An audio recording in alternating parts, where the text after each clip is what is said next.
श्रावण मास के ये विशेष शिव गौरी शक्ति युक्त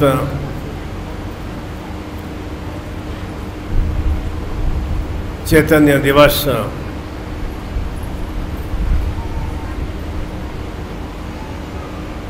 और विशेष रूप से भगवान शिव का जो भी भक्ति या साधक होता है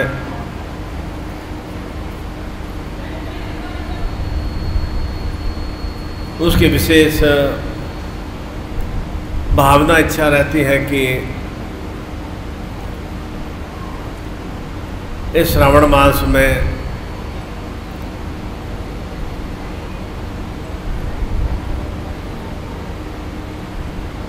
कम से कम एक बार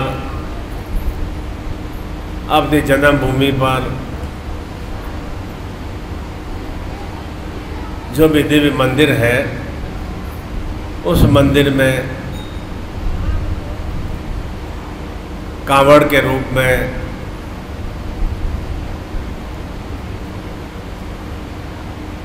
पवित्र तीर्थ नदियों से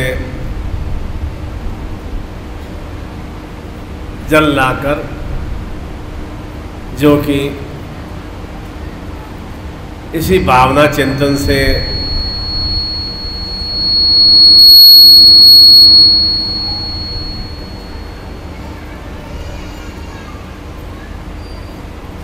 जल को कांवड़ के रूप में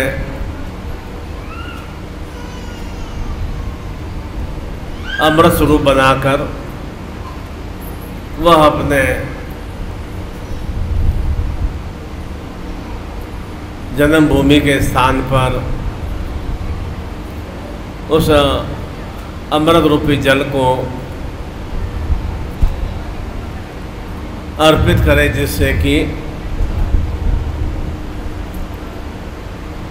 उस सुभावना के फलस्वरूप निरंतर निरंतर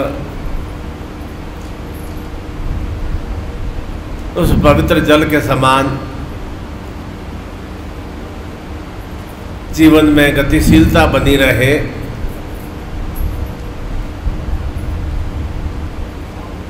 और साथ ही शिव स्वरूप में उसके परिवार में निरंतर वृद्धि होती रहे। और इसके अलावा जो भी विशिष्ट कामना इच्छाएं रहती है उन कामनाओं को इस तरह के संकल्प के साथ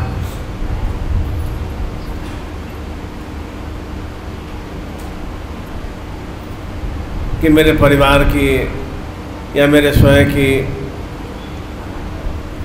ये हित चिंतन कामना है और यह मैं संकल्प ग्रहण करता हूँ और इस संकल्प को निश्चिंत रूप से पूर्ण आत्मिक भाव से संपन्न कर सकूं।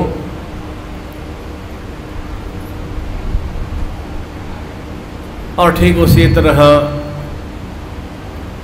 उसकी भी इच्छा रहती है कि जिस इष्ट को, जिस भगवान को साक्षीभूत मानकर मैंने यह संकल्प लिया है,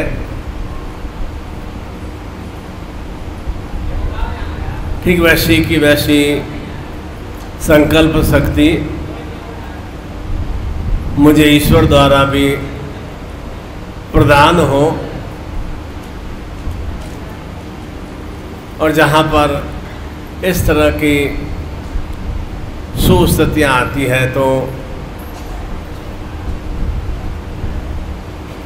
जीवन और अधिक आस्तिक स्वरूप में, आस्थावान स्वरूप में, समर्पण स्वरूप में, निश्चिंत रूप से श्रेष्ठता की ओर क्रियाशील होता है। और ऐसा ही श्रावण मास में इस विशेष रूप से बिहार प्रदेश में, उत्तर प्रदेश में इस तरह की श्रेष्ठ क्रियाएं हर धर्म, हर जाति, हर तरह की सुविधा असुविधा से युक्त या निर्बल या कृषका या गरीब या संपन्न व्यक्ति भी इस तरह की क्रियाएं अवश्य करते हैं, और उसी के फलस्वरूप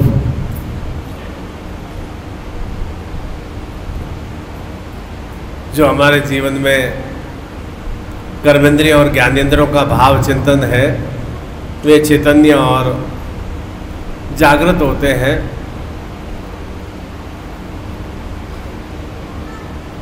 कर्मेंद्रियों के माध्यम से आँख, नाक, कान, मुख, जीवा, नासिका, इसके माध्यम से हम शरीर की भिन्न भिन्न क्रियाएं करते हैं। सुनने की क्रिया, बोलने की क्रिया, देखने की क्रिया, ग्रहण करने की क्रिया, और ठीक उसी तरह से ज्ञानेंद्रियों के माध्यम से किस तरह से जीवन को निरंतर निरंतर गतिशील बनाया जाए, क्रियाशील बनाया जाए, और उस गति में और क्रिया में क्या क्या धारणाएं होनी चाहिए, क्योंकि केवल विचार करने से तो किसी कार्य में गति आती नहीं है, और कोई विचार करने से कार्य प्रारंभ भी नहीं होता है। दोनों ही स्थितियों में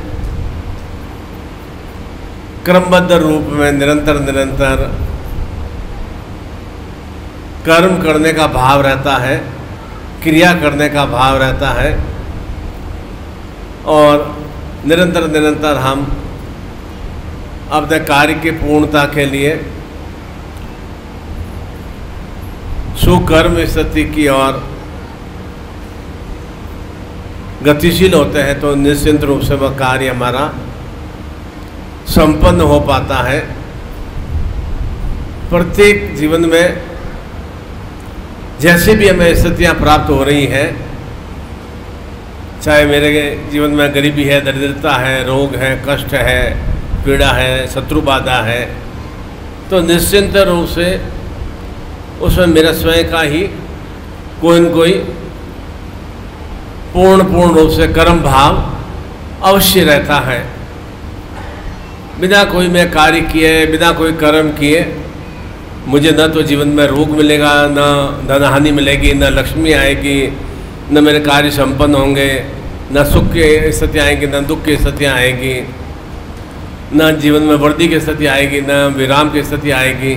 क्योंकि मैं जो भी कार्य कर रहा हूँ, मेरे भीतर में यदि आलस्य है, प्रमाद है, काम करने की भावना नहीं है, तो उसके फलस्वरूप जीवन में निष्क्रियता की भावना आती है, एक तरह से ठहराव की स्थितियाँ आ जाती है, रुकावट की स्थितियाँ आ जाती है, क्योंकि वह भी मैं एक कर्म कर रहा हूँ, परंतु वह कर्म मुझे अधोगति की और पराभाव स्थिति की और क्रियाशील कर रहा है, क्योंकि मेरे भीतर में कर्म करने की, कार्य करने की इच्छा ही नहीं है कि नहीं मुझे अपने शरीर का स्वास्थ्य का ध्यान रखना है, अच्छा ज्ञान लेना है, अच्छी शिक्षा लेनी है, अच्छा मुझे निरंतर अपनी उन्नति के लिए क्या क्या प्रयास करने हैं, और मेरे भीतर में भावना ही नहीं है। तो उसके फलस्वरूप क्या होगा कि मेरा जीवन धीरे धीरे विषम स्थितियों की और दुर्गुण स्थितियों की ओर क्रियाशील हो जाएगा, और उसके फलस्वरूप जीवन में विषपूर्ण स्थितियाँ की वृद्धि हो जाएगी। और इसके विपरीत यदि मैं निरंतर सुभावना के अनुसार कर्म करता रहता हूँ तो निश्चिंत रूप से उसमें निरंतर सुश्रेष्ठता की गतिशीलता आती है।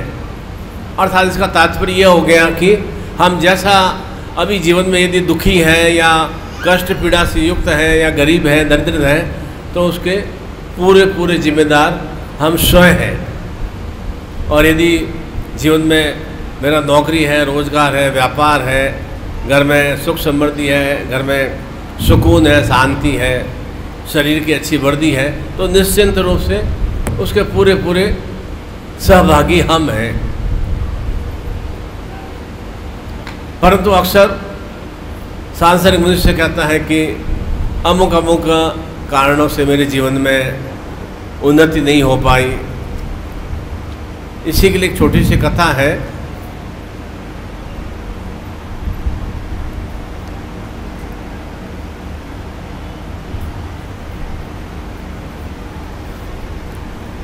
एक कार्यालय में 35-40 व्यक्ति नौकरी करते थे,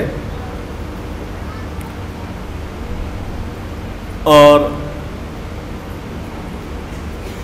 अब तो सिस्टम हो गया कि 9 बजे पहुंचना है तो अंगूठा लगाना पड़ता है, तो वहाँ टाइमिंग अब एकदम सेट हो जाता है कि आपने 8:55 में अंगूठा लगाया है, 9:02 में लगाया तो टाइम सेट हो जाता है। तो जो ही सब लोग इस तरह की क्रिया करके अंगूठा लगाकर अपने अटेंडेंस लेकर अंदर प्रवेश हुए, तो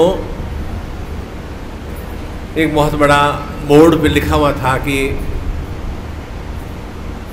बहुत ही दुखद समाचार है कि आपका जो जीवन में सबसे बड़ा उन्नति में बाधक शत्रु था वह मृत्यु को प्राप्त हो गया है। सबने पढ़ा, 40 के जो भी लोग कार्य करते हैं, नौकरी कर रहे थे, सभी ने पढ़ा।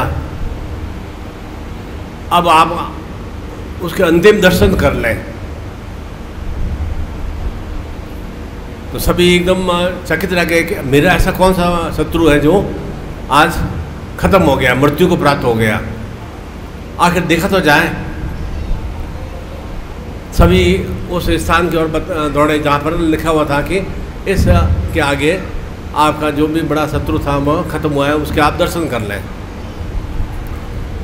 जब वे आगे पहुँचे तो चौकीदार ने रोक दिया कि एक एक करके जाना है, एक साथ सब नहीं जाएंगे, एक एक करके जाएं। एक आदमी दर्शन करके आएगा और फिर अपने स्थान पर बैठ जाएगा। सब एक एक करके गए और जो दर्शन करके आए और एकदम हक्के बक्के से चकित से रह गए, कोई किसी से बोल भी नहीं पा रहा है।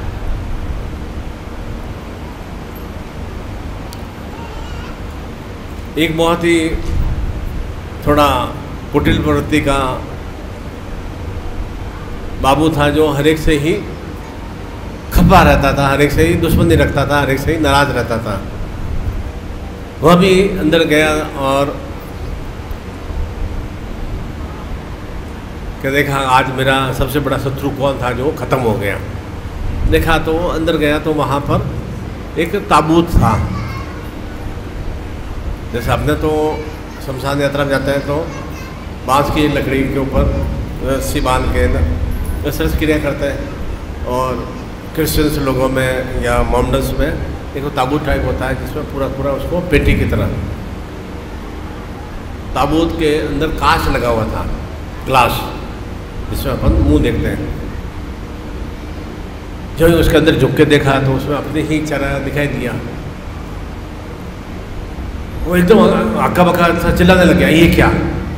उसके बाद थोड़ा सा ऊपर आगे लिखा हुआ था कि सबसे बड़ा शत्रु संसार में, प्रगति में सबसे अधिक स्वयं खुद ही है। आप ही अपने जीवन में प्रगति के बाधक हैं। यह सबसे बड़ा शत्रु है आपका। हम दोष देते हैं दूसरों को कि भाई के कारण से प्रोग्रेस नहीं कर पाया, पड़ोसी के कारण से प्रोग्रेस नहीं कर पाया, मित्र के कारण से प्रोग्रेस नहीं कर पाया, गांव का वातावरण अच्छा नहीं मिला। सबसे बड़े शत्रु तो हम स्वयं के हैं। अगर हमें अपने स्वयं की प्रगति करना है तो पहले अपने भीतर में देखना है कि वास्तव में मेरे जीवन की प्रोग्रेस है। मुझे भगवान ने शरीर दिया है, सब दे दिए, कर्मेंद्रियाँ दी, ज्ञानेंद्रियाँ दी है, सोचने समझने की शक्ति दी है, बुद्धि दी है, चलने फिरने की ताकत, उन्हें ऊर्जा दी है, हाथ करने काम करने के हाथ दिए हैं। तो फिर मेरे में ऐसी क्या न्यूनता है जो मैं जीवन में सही तरह की सुस्थितियाँ प्राप्त नहीं कर सकता हूँ? उसके लिए जो पहले भीतर में जाकर देखें। दूसरों को दोष देने से आपके जीवन में कोई प्रोग्रेस नहीं होगी। मैं अपने भाई को दोष दे दूँ, मेरे भाई ने मेरे साथ में बहुत अनाचार किया, मेरे चाचा ने बहुत मेरे साथ गलत किया, मेरे ना ताऊ जी ने मेरी पूरी सारी संपत्ति हड़प ली, या मुझे माता पिता ने सही तरह से शिक्षा नहीं दी। ठीक है, उनको दोष दे दिया, आपने मुख से हमने कह भी दिया। उससे क्या मेरे जीवन में प्रोग्रेस हो गई? मेरे जीवन में प्रोग्रेस नहीं हुई ना। दूसरों को दोष देने से मेरे जीवन में प्रोग्रेस हुई क्या? मैंने चाचा को दे दिया, ताऊ जी को गाली दे दी, माता पिता को दे दिया, अपने रिश्तेदारों को दे दिया, पड़ोसियों को दे दिया, गांव वालों को दे दिया। उससे क्या मेरी प्रोग्रेस हुई? मैं तो उसी यथास्थिति में रहा ना। तो अपनी स्वयं की उन्नति प्रगति के लिए पहले स्वयं को ही कर्मशील, क्रियाशील करना होगा। और आजकल तो हम क्या देखते हैं, सब कुछ चाहते हैं इंस्टेंटली सब हो, बस एकदम वैसे जैसे स्मार्टफोन बटन दबाते हैं, जैसे खटाखट एकदम नंबर लग जाता है ना, हाँ बस ऐसे नंबर लगा और इससे बात कर लिया, या व्हाट्सअप वाइबर कुछ भी कर लिया। वो चाहते हैं बस बटन दबाते ही सब काम हो जाए। बटन दबाते सब काम तो होते नहीं है। हम भी कोई बटन दबाते हुए तो संसार में आए नहीं कि बटन दबाते ही माँ दबाओ, अपने बटन दबाया और हम टपक पड़े, ऐसा तो वो नहीं। वो कि वही जो संसार में क्रिया लाखों वर्ष पहले हो रही थी, 9-10 महीने माँ ने हमें गर्भ में रखा और उसके बाद में हम शरीर से हर रूप में स्वस्थ रूप में आए। डॉक्टर भी कहता है कि हाँ 2.5-3 किलो का है, एकदम स्वस्थ है बच्चा। तो जब सब कुछ हुआ, डॉक्टर ने भी सर्टिफिकेट दे दिया कि एकदम माइंड से, काम से, कर्म से, हाथ पाँव सब एकदम एक्टिव है, सुनने की शक्ति है और श्रवण शक्ति है, सूंघने की शक्ति, सब कुछ है, सब कुछ हमें। और धीरे धीरे माता पिता ने हमें पाल पोस कर हमारा विकास किया, बड़ा किया। उसके बाद फिर भी हम अपने आप में माता पिता को दोष दें या दूसरों को दोष देने से हमारे जीवन में उन्नति कहाँ से होती है? उन्नति हमारे स्वयं के कर्मों से ही होगी, हमारे स्वयं के कार्यों से होगी। इसलिए मैंने कहा कि जो हम जीवन में सत्य हम भोग रहे हैं, मैं सुख से जीवन बिता रहा हूँ या दुख से बिता रहा हूँ, या मेरे 50 शत्रु हैं, या मेरे 10 मित्र हैं, या मेरे पास में 20 लाख रुपए है, या 5 लाख रुपए है, या 50 लाख का कर्जा है, तो उसके लिए पूरा जिम्मेदार मैं स्वयं हूँ। इस कारण से मेरे ऊपर कर्जा हो गया, इस कारण से मेरा बिजनेस में लॉस हो गया, इस कारण से मेरी नौकरी में ये तो मेरे ऊपर एलिगेशन आ गया, रेस्ट्रिकेट कर दिया, या मुझे मतलब पोस्ट से हटा दिया। वो कारण गिनाने से आपके पोस्ट वापस मिलेगी नहीं, या वापस बिजनेस आएगा नहीं। क्या रीजन हुआ और उसका समाधान क्या करना है, वह भी आपको भी ज्ञान है। उसका ज्ञान का समाधान हम इसलिए कहते हैं निरंतर हमें ज्ञान ऊर्जा से हमें युक्त रहना चाहिए। हमें दिमाग को हमें चित्त नहीं रखना चाहिए। हम दिमाग को हम चित्त नहीं रखते हैं। और जितने भी अनर्गल काम होते हैं, कुकर्म होते हैं, या जो भी इन अत्याचार अनाचार के काम होते हैं, वे सब इंस्टेंटली होते हैं। किसी के साथ रैप करना है तो प्लानिंग नहीं होती है। मैं कहूँ ओहो मैं अक्टूबर में जाके उस बच्ची के साथ रैप करूँगा, वो प्लानिंग नहीं होगी। दिमाग को बुद्धि खराब हो जाएगी तो मैं तुरंत ही उसका चोरी करने प्लान नहीं करूँगा कि वो दिसंबर में जाके मैं उसके घर में चोरी करूँगा। दिमाग में मेरे कुबुद्धि आएगी तो तुरंत मैं चोरी कर दूँगा। चाकू मारना है तो उसके लिए प्लान नहीं होता है कि हो मैं 15 अगस्त को जाके चाकू मारूंगा या 10 जनवरी को जाके चाकू मारूंगा, ऐसा नहीं होता है। वो गुस्सा एकदम वो सब ये सब क्रियाएँ सब होती है क्रोध में, उद्विग्नता में।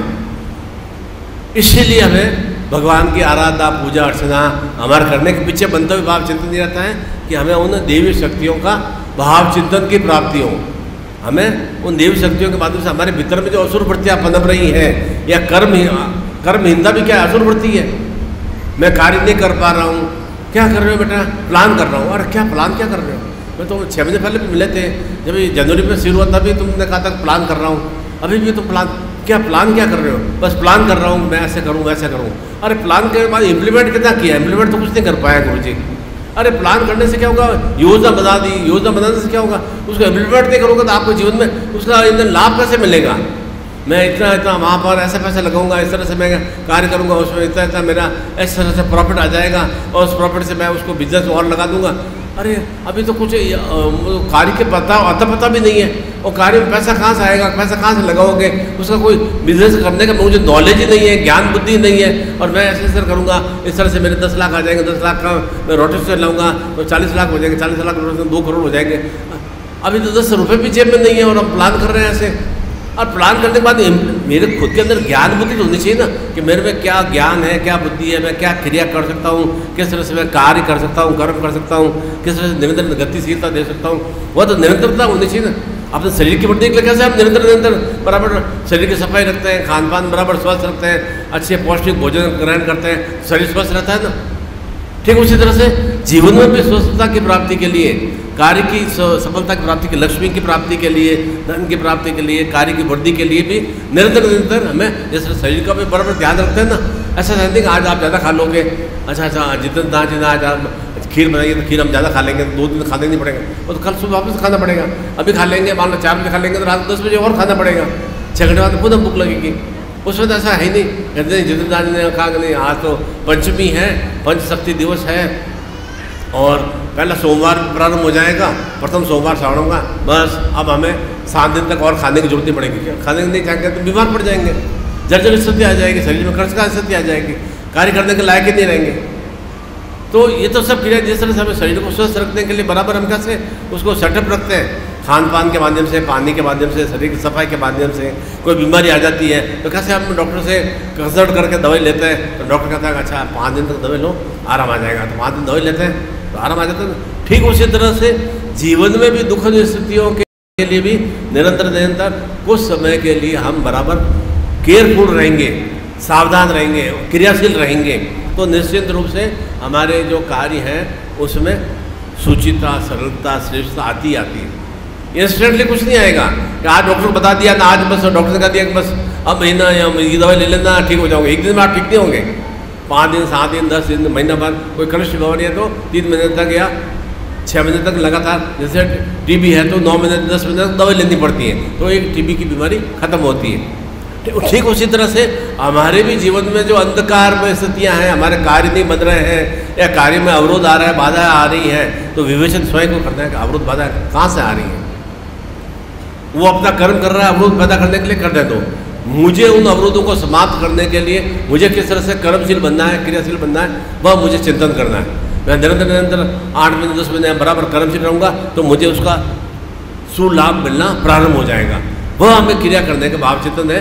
और ऐसा ही विशेष रूप से यह लाभ पंचमी का भी दिवस है, श्रावण मास के कृष्ण पक्ष की पंचमी भी है, और विशेष रूप से पहला सोमवार भी प्रारंभ हो जाएगा। और हम सभी जानते हैं कि मैंने बताया कि हम एक हम कावड़ ले जाने के पीछे भावना चिंतन क्या है कि मेरी आस्था है भगवान शिव में, सदाशिव महादेव में, जो मेरे जीवन की मृत्यु रूपी स्थितियों को समाप्त करें। मृत्यु रूपी स्थितियाँ मतलब जो दुख है, कष्ट है, पीड़ा है, रोग है, ये मृत्यु रूपी स्थितियाँ हैं। निरंतर मैं उसी में ही बहुत परेशान सा रह रहा हूँ और मेरी परेशानियाँ खत्म हो। कोई संकल्प लेके तो कावड़ लेके लोग आते हैं ना, उनकी भावना चिंतन होती है ना। ऐसा नहीं कि 200 किलोमीटर, 50 किलोमीटर, 80 किलोमीटर पैदल क्यों चलते हैं। एक भावना चिंतन, एक आस्था का भावना चिंतन है। और निश्चिंत रूप से उन हजारों लोगों के काम भी तो बनते हैं ना, तभी तो जाते हैं ना। काम ही नहीं बनेंगे, वो सभी गाँव में 100 के 100 लोग गाँव में लगाए और कह देंगे नहीं हमारे कोई काम नहीं बना, तो गाँव में कोई जाएगा भी नहीं। तो निश्चिंत रूप से कुछ न कुछ इष्ट की कृपा, कुछ ईश्वर की कृपा, कुछ हमारे कुल देवता की कृपा, हमारे जो जिसकी प्रति मेरी आस्था है उसकी कृपा तो हमारे ऊपर रहती है ना। और उससे क्या मिलता है हमें, उससे हमें एनर्जी मिलती है, ताकत मिलती है, उससे हमें शरीर में क्षीणता नहीं आती है, घर में दरिद्रता नहीं आती है। मैं कावड़ लेके आऊँगा, मान लो या आप भी लेके आए होंगे, तो घर में ऐसा नहीं कि दरिद्रता ज़्यादा बढ़ गई हो या घर में रोग ज़्यादा बढ़ गए हों। निश्चिंत रूप से उसके लिए जीवन में एक श्रेष्ठता का भाव चिंतन की वृद्धि होती है। एक मन में आनंद और तृप्ति का भाव रहता है कि नहीं देखो ये मेरा बेटा है जो इस साल में कांवड़ लेकर आया, ये मेरा भाई है इस साल में कांवड़ लेकर आया। एक मन में और आस्था का भाव चिंतन बनता है। इसी आस्था भाव चिंतन के लिए कि मेरे जो भी जीवन में बाधा अड़चनें सबके जीवन में आती हैं, देवी देवताओं के भी जीवन में बाधा अड़चनें आई हैं।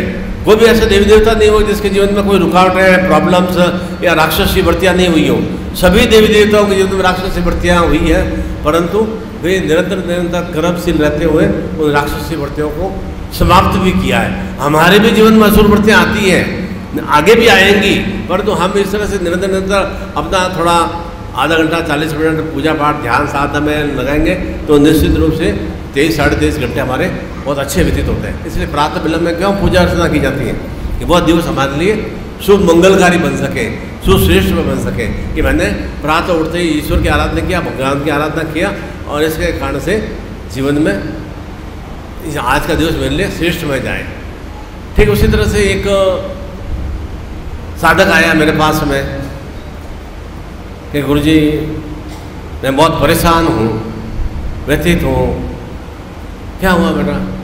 नहीं मेरा मतलब भूतकाल अच्छा नहीं बीता, पास्ट मेरा जो है जो समय बीत गया वो मेरा अच्छा नहीं बीता, कुछ तो बताओ। नहीं मैं बहुत दुखी हूँ, कुछ बता नहीं सकता। 2-3 बार मैंने पूछा, नहीं बताया उसने। ठीक कोई बात नहीं, अब तो अगले संडे को आश्रम में आना, मैं फिर बताऊंगा इसका समाधान क्या है। नेक्स्ट संडे को मैं आया, आ गए? हाँ मैं आ गया। फिर मैंने पूछा क्या समस्या थी तुम्हारी, तुम इतना क्यों परेशान थे? तो कुछ नहीं बताया। ठीक है कुछ नहीं बताना, कोई बात नहीं, तुम शरबत पियोगे थोड़ा? उसने कहा हाँ आप प्रसाद रूप में देंगे तो मैं ज़रूर पी लूँगा। मैं शरबत बना के लाया, उस शरबत में जानबूझकर मैंने नमक ज़्यादा डाला, शक्कर कम डाली। 2 गिलास लेके आया, एक उसको दिया, थोड़ा पिया तो कड़वा है बहुत। ओहो कड़वा है? मैंने कहा हाँ बहुत कड़वा है, फेंक देते हैं इसको। कहते नहीं गुरुजी फेंको मत, इसमें ऐसा करो, कड़वा था ही, थोड़ी शक्कर इसमें ज़्यादा मिला देते हैं, जिससे यह अच्छा मीठा हो जाएगा। तो मैंने कहा ठीक उसी तरह से तुम्हारे भी जीवन में जो कड़वाहट है, भूतकाल तो बीत गया सो बीत गया, वो तो वापस रिपीट नहीं हो सकता है। तुम्हारे भी जीवन में भूतकाल के माध्यम से बहुत सारे कड़वाहट है, उस कड़वाहट को खत्म करने के लिए अब वर्तमान में क्यों तुम उसमें थोड़ा मिष्ठान रूपी सत्यम की वृद्धि कर दो। क्यों नहीं तो उसमें तुम शक्कर रूपी सत्यों की वृद्धि करो कि मेरे जीवन मधुरता रूपी सत्यों में वृद्धि करूँ, जिससे कि मैं बार बार मैं सोचता रहता हूँ कि मेरे 10 साल पहले ऐसा हुआ, 15 साल पहले मेरा ऐसा हुआ, मेरा ऐसा समय बीता, इस तरह से खराब समय बीता। बार बार वो विचार करने से मैं वर्तमान को भी खराब कर रहा हूँ, प्रेजेंट को भी खराब कर रहा हूँ, और प्रेजेंट खराब हो रहा है तो मेरा भविष्य भी खराब हो रहा है। तो क्यों नहीं मैं अभी से थोड़ा सा उसमें मधुरता ले आऊँ। जो बीत गया सो बीत गया। 10 साल पहले मेरे साथ में किसी ने धोखा किया, चिटिंग किया, या मेरे साथ में एक्सीडेंट किया, या कोई मेरा लूट खसोट करके ले गया, या मुझे कुछ भी गलम गाली किया, अब उसको तो रिपीट तो नहीं कर सकते, चेंज तो नहीं कर सकते। अब धोखा दे दिया उसने, मेरी मूर्खता रही होगी, मैंने धोखा खा लिया। मेरे साथ में गाली गलौज किया, अब गाली गलौज का वापस तो उसको तो वापस गाली गलौज तो पहुँचा नहीं सकते।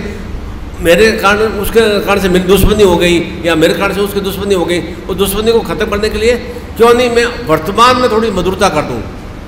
जो मेरे बिजनेस में नुकसान हो गया, ओहो उस समय मैं सोचता 2005 में तो ये 14 साल पहले इतना लॉस नहीं होता, और वो तो लॉस हो गया। अब उसके बारे में सोचने से 2019 तो अच्छा नहीं जाएगा ना। 2019 को अच्छा करने के लिए क्यों नहीं हम उस लॉस से, चिंता से दिमाग से निकाल के अपने आप को निरंतर किस तरह से सुस्थितियों के और क्रियाशील करें, जिससे पुनः लॉस तो नहीं हो, पुनः घाटा तो नहीं हो मेरे को, तो जीवन में मधुरता आएगी ना, तो मेरे जीवन में भविष्य भी मेरा अच्छा बनेगा।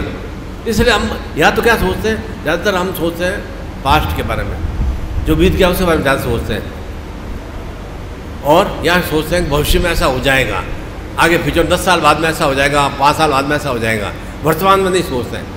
जब वर्तमान में हम क्रिया नहीं करेंगे, वर्तमान में हम कोई शुभ कार्य नहीं करेंगे, तो हमारा 10 साल बाद या 5 साल बाद में शुभ स्थिति आएगी कैसे? उन शुभ स्थितियों को लाने के लिए वर्तमान में तो अच्छा करना पड़ेगा। आज आप अच्छा भोजन ग्रहण करोगे तो कल आप अच्छा स्वस्थ रहेंगे, कल और अच्छा भोजन करोगे तो परसों और स्वस्थ रहेंगे। ऐसा 5 साल बाद में मैं खाना खाऊंगा, भविष्य में एकदम हेल्दी बन जाऊंगा। ऐसे हेल्दी कैसे बन जाएंगे? ऐसे मैं अभी 5 साल बाद में अच्छा बिजनेस करूंगा तो उसमें मेरी प्रोग्रेस हो जाएगी। आज क्या कर रहे हैं? आज से मेरे भीतर में आलस्य की भावना आ रही है, प्रमाद की भावना आ रही है, मेरे भीतर में निरंतर क्रोध की वृद्धि हो रही है। ये क्रोध की, ईर्ष्या की, द्वेष की, व्यवनिष्ठता की ये चिंतन आते कहाँ से हैं? माता पिता थोड़ी सिखाते हैं, अध्यापक ने आपको सिखाया नहीं, गुरु ने कभी किताब में पत्रिका में लिखा नहीं कि प्रत्येक साथ क्रोध करो, ईर्ष्या करो, व्यवनिष्ठता करो, शत्रुता का भाव करो। कहीं किसी ने नहीं सिखाया। स्वतः ही भीतर में हम उत्पन्न करते हैं। प्रेम की भावना चिंतन क्यों नहीं उत्पन्न होती है? सहयोग की भावना उत्पन्न क्यों नहीं होती है? आनंद की भावना, प्रसन्नता की भावना, मुस्कुराहट की भावना क्यों नहीं चिंतन बीच में भीतर में उत्पन्न होती है? घृणा की, वनिष्ठता की, शत्रुता की भावना क्यों उत्पन्न होती है? क्योंकि हमें उसमें हमारे भीतर में ऐसे ही रस की वृद्धि करते हैं हम। इस कारण से हमारे भीतर में घृणा, हर एक के प्रति नफरत की भावना रहती है, घृणा की भावना रहती है। चाचा भी खराब, पिता भी खराब, भाई भी खराब, पड़ोसी भी खराब, मित्र भी खराब, सभी खराब ही हैं। सब बेवकूफ़ हैं, सब मूर्ख हैं। एक हूँ जो समझदार, मैं स्वयं हूँ, बस यही हम चिंतन करते हैं। मैं बहुत ज़्यादा अच्छा काम कर रहा हूँ, और अच्छा काम कर रहे हैं तो अपने जीवन में प्रोग्रेस क्यों नहीं हो रही है? क्यों नहीं हो पा रही है? क्योंकि हम धीरे धीरे नास्तिक स्थितियों की ओर अग्रसर हो रहे हैं, हम नकारात्मक स्थितियों की अग्रसर हो रहे हैं। इसलिए हमारा पूजा में, मंत्र जाप में, साधना में, कोई भी पाठ करने में, या कहीं भी यज्ञ हवन करने में, या कहीं मंदिरों में बैठ के, या कहीं भी ऐसे तीर्थ स्थान पर जाकर अच्छी साधनात्मक क्रिया करने का हमारा मन नहीं लगता है, इच्छा ही नहीं होती है। क्यों नहीं इच्छा होती है? हम धीरे धीरे सब कुछ इंस्टेंटली, मैं कहते हैं क्या कहा मैंने, तो एकदम सब बटन से हो जाए। चाहते हैं कि जीवन में सब स्मार्ट हो, सबके पास में स्मार्टफोन है, सब टक टक टक बटन करके। एक छोटे छोटे बच्चों को, इस छोटे बच्ची को, इस लड़के को आता है कैसे फ़ोन चलाना है, कैसे फ़ोटो डाउनलोड करनी है, कैसे पिक्चर डाउनलोड करना है, गाने डाउनलोड करना है, ये आता है। स्मार्टफोन सबके पास में, 10,000 के, 12,000 के स्मार्टफोन सबके पास में, परंतु जीवन स्मार्ट कैसे होगा उसके बारे में कोई चिंतन नहीं है। फ़ोन तो स्मार्ट रख दिया हमने, क्या अच्छा सब बटन से ही सब काम हो गया, कुछ हमें ज़्यादा मेहनत नहीं करनी पड़े। पर मेरे जीवन में स्मार्टनेस कैसे आएगी, मेरे जीवन में जो मलिन स्थितियाँ हैं वे खत्म कैसे होंगी, उसके बारे में कोई चिंतन नहीं है। स्मार्टफोन रखने से जीवन में स्मार्टनेस नहीं आएगा। बहुत एक टेक्नोलॉजी है, मशीन है, परंतु खुद के भीतर में भी स्मार्ट बनने के लिए अपने भीतर को भी, शरीर को भी मशीन के रूप में बनाना पड़ेगा।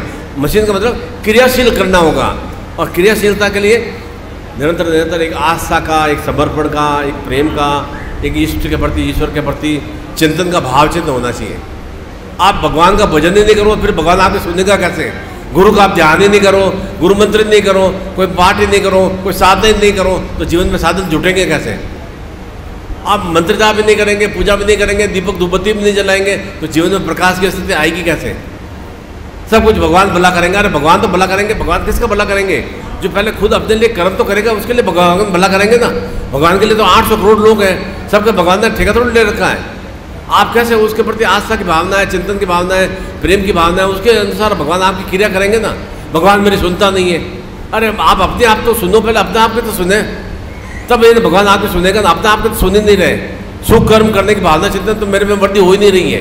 अणगल भावना चिंतन, गाली गलौज, ईर्ष्या द्वेष, क्रोध, उन्मान, इस तरह की स्थितियाँ मैं वृद्धि कर रहा हूँ। फिर कहते हैं मेरे जीवन में सुकून नहीं है, शांति नहीं है। शांति और शांति तो मैं स्वयं अपने भीतर में उत्पन्न की है। उस विषम स्थितियों को समाप्त करने के लिए विशेष श्रावण मास के दिवस हैं, और इस श्रावण मास में विशेष रूप से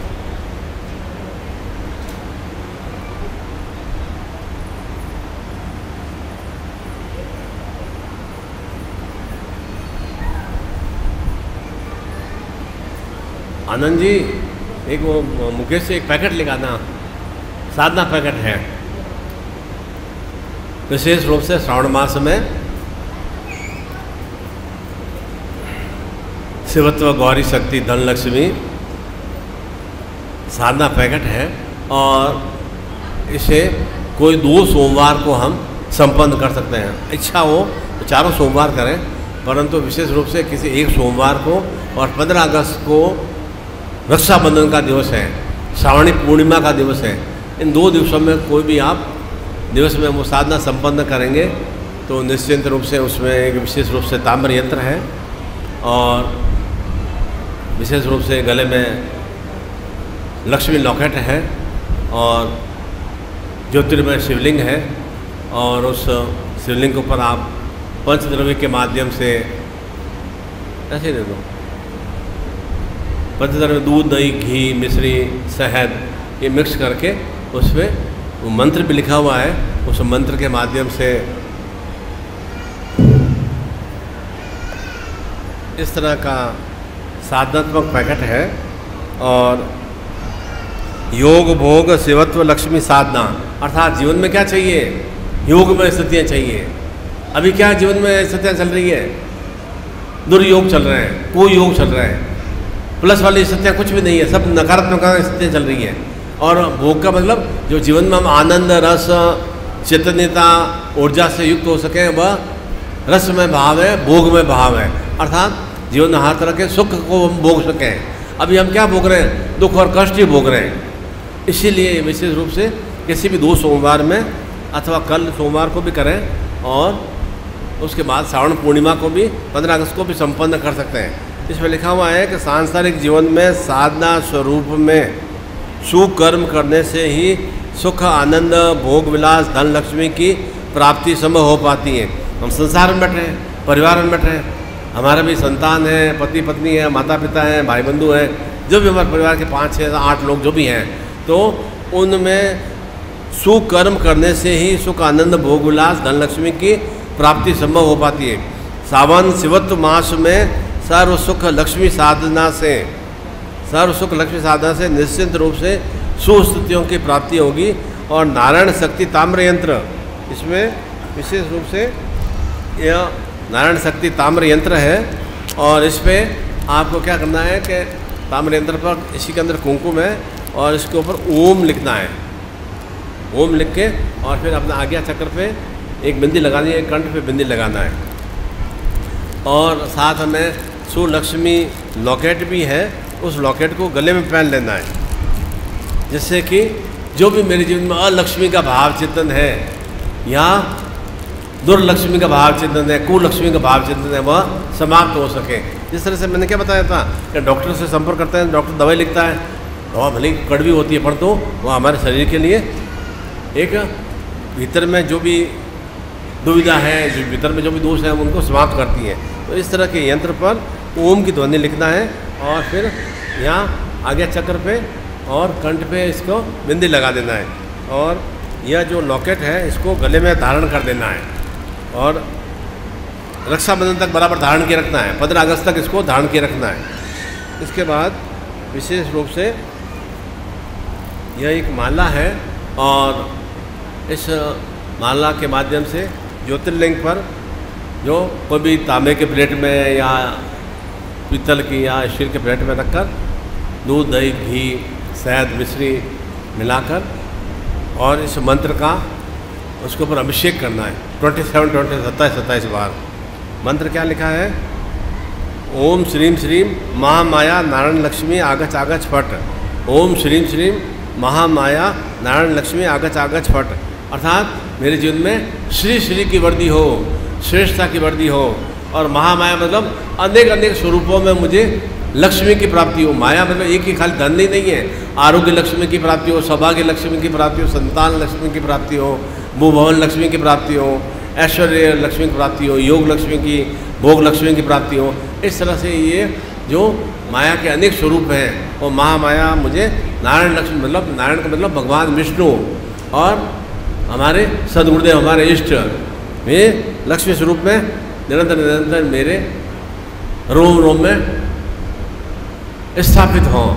यह ओम श्रीम श्रीम महामाया नारायण लक्ष्मी आगच आगच फट। और दूसरा मंत्र है ओम क्रीम क्रीम शिव सौभाग्य सर्वग्रस्त सुखे पूर्ण पूर्ण नमः। अर्थात मुझे शक्ति रूप में, शक्ति आवश्यक है, बिना शक्ति के तो जीवन में कुछ भी नहीं कर सकते हैं। अगर मेरे शरीर में शक्ति नहीं है और मैं खाट पलंग पर लेटा हूँ तो मुझे पानी पीने की ताकत नहीं है या चलने की ताकत नहीं है तो शरीर एक तरह से मृत समान है, मैं दूसरों के ऊपर आश्रित हूँ। अभी मेरे कुछ मेरे दिमाग में विशेष रूप से सक्रियता है, पाँव में ताकत है, हाथों में ताकत है, तो बराबर क्रियाशील हूँ। शक्ति सर्वप्रथम होना आवश्यक है, धन पहला आवश्यक नहीं है। सर्वप्रथम शरीर के अंदर ऊर्जा होना आवश्यक है। ओम क्रीम क्रीम शिव सौभाग्य सर्वग्रस्त सुखे पूर्ण पूर्ण नमः। और इसे श्रावण पूर्णिमा सर्व रक्षाबंधन शक्तिपात दीक्षा भी प्राप्त होगी और पूर्णिमा दिवस तक नित्य इच्छा और नित्य साधना करें, नहीं तो कम से कम 2 बार आपको साधना करनी है। मैक्सिमम 4 टाइम्स आप इसको साधना को संपन्न करें।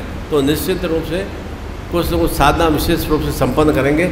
और विशेष दिवस है ये, सामान्य दिवस नहीं है ये कि चलो इन मई के दिवस, जून के दिवस चले गए, गर्मी आती थी वो मतलब चले, वैशाख दिवस चला गया या आषाढ़ दिवस चले गए। ये तो विशेष रूप से पूर्णिमा के दिवस हैं, पूर्णता के दिवस हैं।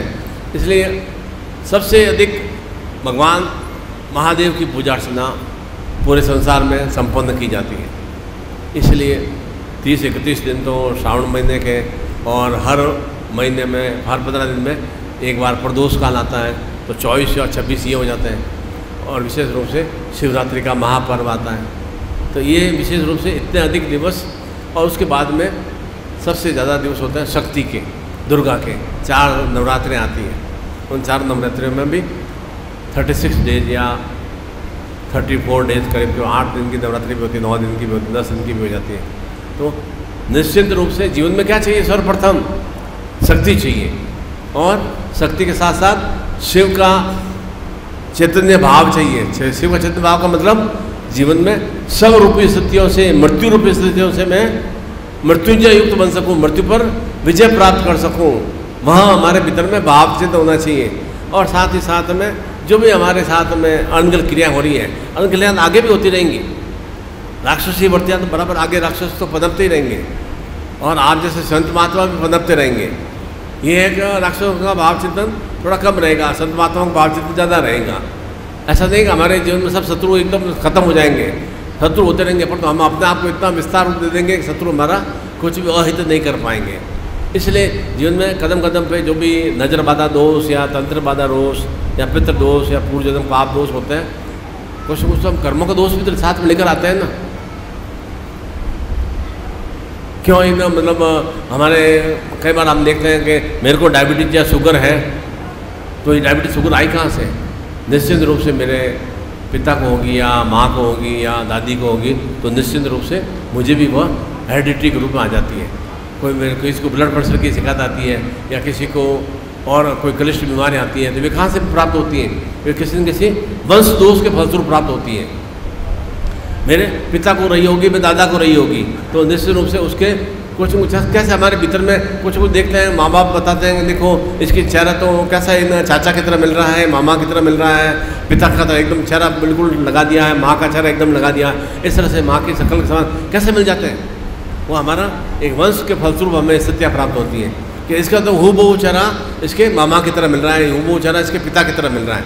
वो एकदम साक्षात लगता है कि इसके पिताजी आ गए हों, साथ लगता है इसकी माँ का स्वरूप इसमें आ गया हो। क्यों? हमारा चेहरा ऐसा आपस में मिलता है, तो ये वंश की क्रिया के फलस्वरूप ऐसा मिलता है।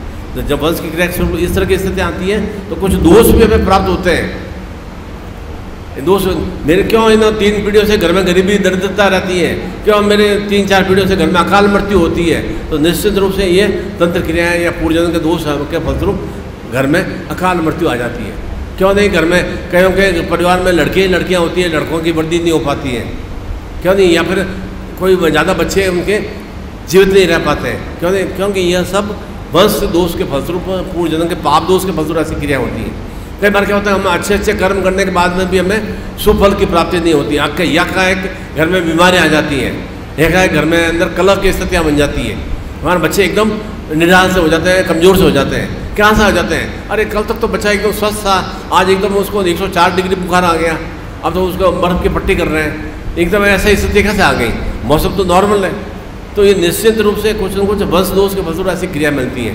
क्यों? हमारे बच्चे चिड़चिड़े से हो जाते हैं, या बहुत ही गर्म दिमाग के हो जाते हैं, गुस्सेले हो जाते हैं, तो ये गुस्सा कोई माँ बाप थोड़ी सिखाते हैं उनको, कुछ न कुछ पूर्व जन्म के पाप दोष उनके भीतर में चित्त जागृत हो जाते हैं। कोई बच्चा हमारा कितना एकदम शांत चित्त सा होता है, तो बिल्कुल एकदम, और कोई बच्चा बिल्कुल बुद्धू सा एकदम, जबकि बच्चा तो स्वस्थ हुआ था, क्यों? एकदम मूड सा, बुद्धिहीन सा, या एकदम कुछ एक्टिविटीज़ नहीं होती है। तो ये सब कुछ न कुछ वंश दोष के फलस्वरूप जीवन में निरंतर किसी न किसी रूप में हमें क्रिया मिलती रहती है।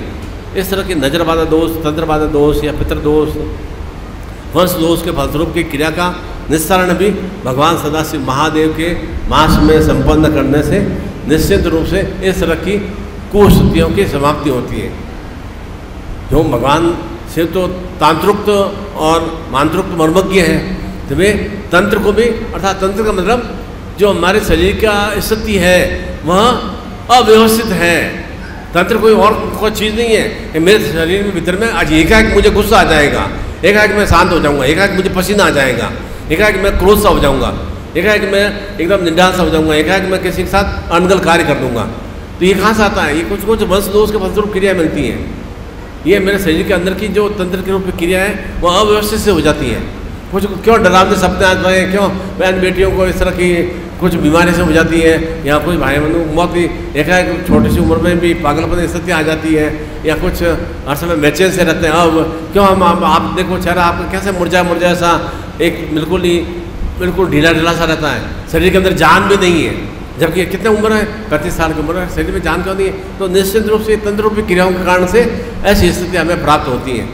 वैसा भी उसका भी समाधान आज के दिवस पर इस साधना के माध्यम से, साधना भी यहाँ संपन्न कराएंगे, आपको अभिषेक भी यहाँ पर संपन्न कराया जाएगा, शक्तिपात दीक्षा भी संपन्न होंगी, और विशेष रूप से तंत्र दोष निवारण शक्तिपात दीक्षा भी हम संपन्न करें। दीक्षा का तात्पर्य दक्ष होना, एक्सपर्ट होना, उस क्रिया में मैं परफेक्ट हो सकूँ, वह दीक्षा का तात्पर्य है कि मैं उस क्रिया में एक जो मेरे जीवन में दोष है वो दोष समाप्त होकर मुझे जीवन में धन लक्ष्मी चाहिए, मुझे जीवन में आयु लक्ष्मी चाहिए, मुझे जीवन में संतान सुख की वृद्धि चाहिए, मुझे भू भवन लक्ष्मी चाहिए, उसमें मैं एक्सपर्ट हो सकूं, उसमें मैं परफेक्ट हो सकूं।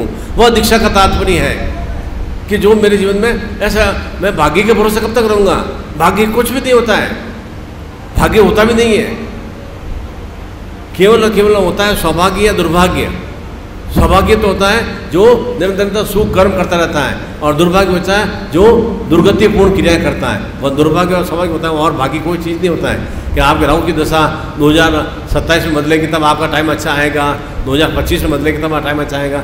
उसके लिए 7 साल 8 साल हम वेट नहीं करना है, प्रयास हम आज से शुरू करेंगे तो निश्चित रूप से दशा का मतलब क्या है, हमारी दिशा सही होगी तो दशा और स्वतः ही सही हो जाएगी। दिशा ही हमारी सही नहीं है, मार्ग हमारा सही नहीं है तो दिशा हमारी सही नहीं है, तो दशा हमारी उत्तरोत्तर न्यून से न्यून स्थितियों की ओर क्रियाशील होंगी। तो हमें अपने जीवन की दिशा को सही करना है। तो जीवन में जो कुदशा है या जो भी आपके भीतर में भावना चिंतन है, तो हमारी कुदशाएँ या विषम स्थितियाँ समाप्त होंगी। उसी के लिए विशेष रूप से आप कोई हेतु चिंतन, भाव चिंतन लेकर आए हैं, इतना दूर दूर से आए हैं, तो आपके भीतर में भी कुछ न कुछ एक आस्थात्मक भाव चिंतन है। उस आस्थात्मक भाव चिंतन को इस सेवत्व मास में, इस श्रावण मास में संपन्न करने से निश्चित रूप से जीवन की जो भी विपन्नता है, न्यूनता है, वे अवश्य ही समाप्त होंगी। इतना अच्छा प्रदेश है, दो बड़ी बड़ी नदियों के बीच में इतना प्रदेश व्यवस्थित है, पर तो फिर भी इतनी अधिक गरीबी और इतनी दरिद्रता क्यों है? और इसके विपरीत क्या है, सबसे मैक्सिमम IAS ऑफिसर भी बिहार प्रदेश से ही हैं। ये भी एक बहुत बड़ी विचित्रता की बात है। शिक्षा के क्षेत्र में भी पिछड़ा होता है, पर तो IAS ऑफिसर पूरे हिंदुस्तान में देखा जाए ना, या डॉक्टर देखा जाए ना, तो सबसे ज़्यादा बिहार से हैं। इतना उच्च शिक्षा में बिहार टॉप है, और गरीबी दरिद्रता में भी बहुत टॉप में। तो ये गरीबी दरिद्रता आई कहाँ से? ये कुछ न कुछ हमारे भूमि का दोष भी होता है। इस तरह के तंत्र दोष या वास्तु दोष या पितृ दोष, प्रेतबाधा दोष, पूर्वजन्म का दोष, वंश दोष, इन सब के निस्तारण के लिए भी विशेष रूप से तंत्र बाधा मुक्ति शक्तिपात की दीक्षा। प्रत्येक व्यक्ति जीवन में किसी न किसी स्वरूप में दुखी अवश्य है, और हर व्यक्ति चाहता है कि मुझे इन दुखों से छुटकारा मिले। और उसके साथ साथ प्रत्येक व्यक्ति कुछ न कुछ रूप में सुखी भी है, परंतु सुख की स्थितियाँ कम हैं और दुख की स्थितियाँ विस्तार ज़्यादा हो जाती हैं। क्यों? छोटा सा देखो सर दर्द हो जाने लग जाता है तो क्या बॉडी पूरा सा बेचैन सा हो जाता है। दर्द तो यहाँ पर हो रहा है, यहाँ ये रीढ़ की हड्डी में दर्द हो रहा है या पीछे दर्द हो रहा है, और शरीर पूरा निराश से हो जाता है। उसका इफेक्ट पूरी बॉडी पे घायल कर देता है। वो हाथ में मान लो थोड़ा सा हाथ उतर गया या कुछ ऐसे दर्द करने लग गया, पूरी बॉडी बेचैन सी हो जाती है। ये जॉइंट पेन हो जाता है, पूरी बॉडी बेचैन से हो यार, जॉइंट पेन है तो सर दर्द क्यों खराब हो रहा है, हार्ट बीटिंग क्यों गड़बड़ हो रही है, तो कमर दर्द क्यों हो रही है, ये सब दुख की स्थितियाँ जीवन में हमारे विस्तार ज़्यादा हो जाती है। उन दुखों के निस्तारण के लिए हमें स्वयं ही सुप्रयास करना होगा। मेरे माता पिता प्रयास नहीं करेंगे, मैं के लिए प्रयास नहीं करूँगा, मैं स्वयं पहले स्वस्थ रहूँगा तो निश्चित रूप से मेरी संतान भी स्वस्थ रहेगी। ये भावना चिंता होनी चाहिए कि मेरा अपनी वो भाव, मेरी उन्नति कैसे हो, उस उन्नति के लिए मुझे क्या क्रिया करना है। इसलिए पास्ट को तो भूल जाइए, जो हो गया सो हो गया, नहीं पढ़ पाए या अच्छी स्थान नहीं मिला या माता पिता अच्छे नहीं मिले, पर तुम जीवन तो मिला ना, भगवान की दया से जीवन तो सबसे अच्छा जीवन मिला ना, पशुओं से गए तो जीवन तो नहीं है ना, वो एक उनको दोष देने से नहीं होगा। अब मेरा विकास कैसे हो, मेरा उद्भव कैसे हो, मेरी उन्नति कैसे हो, वह चिंतन करना है। पास्ट का रोना रोने से हो 14 में ऐसा हो गया, 13 में ऐसा हो गया, 5 साल पहले ऐसा हो गया था, 8 साल पहले ऐसा, उसका चिंतन करने से वे 8 साल वापस रिपीट नहीं होंगे। जो समय, ये समय आज विशेष रूप से पंचमी शक्ति दिवस है ना, ये जो कर्मेंद्रियों ज्ञानेंद्रियों को जागृत करने का पंचमी शक्ति दिवस है, पुनः वापस नहीं आएगा। अभी 4 दिन पहले ही देखो कितना अच्छा श्रेष्ठ महापर्व चंद्रग्रहणी गुरु पूर्णिमा का पर्व था, कितने सालों बाद में आया, 149 ईयर्स बाद में गुरु पूर्णिमा चंद्रग्रहण दिवस पर आई। तो उसका हमें, ये जो विशेष दिवस आते हैं उसका हमें कुछ पूरा लाभ लेना चाहिए, तो जीवन में सुलाभ की स्थितियों की प्राप्ति होगी। इसलिए अभी प्रत्येक साधक साधिका को निश्चित रूप से साधनात्मक पैकेट के साथ पूजन भी कराया जाएगा और साथ में शक्तिपात दीक्षा भी संपन्न होगी, और पैकेट भी आप अपने घर पे ले जाकर भी कोई भी 2 सोमवार में या श्रावण पूर्णिमा दिवस पर भी इसे संपन्न करें। और साथ ही साथ में तंत्र दोष निवारण, शक्तिपात की दीक्षा और अष्टसिद्धि नवनिधि लक्ष्मी शक्तिपात की दीक्षा भी हम प्राप्त करेंगे। प्रत्येक दीक्षा के साथ हमें विशेष रूप से महालक्ष्मी लॉकेट और तंत्र दोष के लिए विशेष रूप से काल सर्व मुक्ति लॉकेट भी आपको प्राप्त होगा, जिससे कि उस ऊर्जा के माध्यम से मेरे ऊपर कोई विषम स्थितियों का प्रभाव नहीं रहे। उस लॉकेट को धारण करने की रिंग वगैरह पहनते हैं, अंगूठियाँ पहनते हैं या गले माला पहनते हैं, उसके माध्यम से क्या चिंतन होता है कि जीवन में उस असुर वृत्तियों का मेरे ऊपर भाव चिंतन नहीं रहे। इसीलिए हम ये धारण करते हैं। हम भोजन अच्छा ग्रहण क्यों कर रहे हैं कि मेरे जीवन में पौष्टिकता रहे, मेरे जीवन में ऊर्जा से युक्त रहूँ, मैं हमेशा मेरे जीवन में स्मार्टनेस स्थित रहे, यंगनेस स्थित रहे। इसलिए हम भोजन ग्रहण करते हैं, बराबर क्रियाशील रहे। फिर भोजन करेंगे, फिर 6 घंटे बाद फिर भूख लगेगी, फिर पेट की सफाई करेंगे, फिर हमें भूख लगेगी। इस तरह से निरंतर क्रिया करते रहते हैं ना, तो जीवन में वृद्धि होती है ना। ठीक उसी तरह से बराबर साधन क्रिया हमें निरंतर करना चाहिए।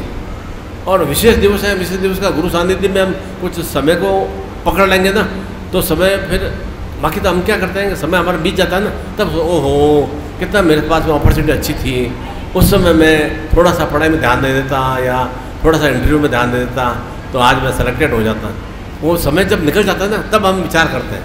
उस समय मैं थोड़ा सा गाड़ी को थोड़ा सा सेफली चला देता तो मेरी गाड़ी इतनी बहुत ही बेकार स्थिति में नहीं हो जाती। मेरा एक्सीडेंट हो गया, अब जीवन भर के लिए मैं तो एक पाँव से लंगड़ा हो गया। थोड़ा सा मैं ध्यान रख देता, समय निकलने के बाद में हमारा चिंतन जाता है। समय जब चल रहा होता है उस समय चिंतन नहीं जाता है। इसलिए हमें हमेशा पहले समय को पहले पकड़ने की कोशिश करो कि अभी मेरा स्थिति क्या है, मेरी विषम स्थितियाँ क्या, मुझे उसका निस्तारण अभी करना है। 2 साल बाद में करने का विचार नहीं है, अगले साल करने का विचार नहीं है, तुरंत ही करना चाहिए। बीमारी है, रोग का इलाज तुरंत होना चाहिए। इसी तरह से जीवन में भी इस तरह की विषम स्थितियाँ हैं, तो उन विषम स्थितियों का निस्तारण तुरंत ही हमें करना चाहिए। ही मैं आशीर्वाद देता हूँ कि आपके जीवन में निरंतर ऐसा शिवत्व, महामाया लक्ष्मी, शिव गौरी का भाव चिंतन की वृद्धि हो और निश्चिंत रूप से जीवन में अष्टसिद्धि नवनिधि लक्ष्मियों की वृद्धि हो।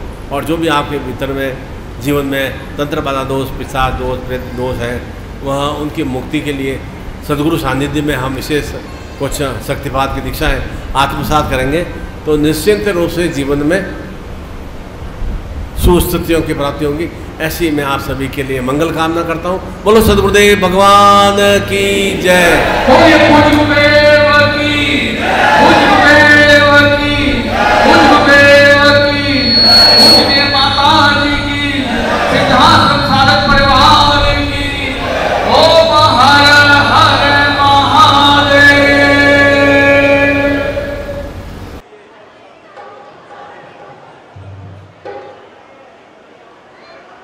ये इतना सुंदर अवसर है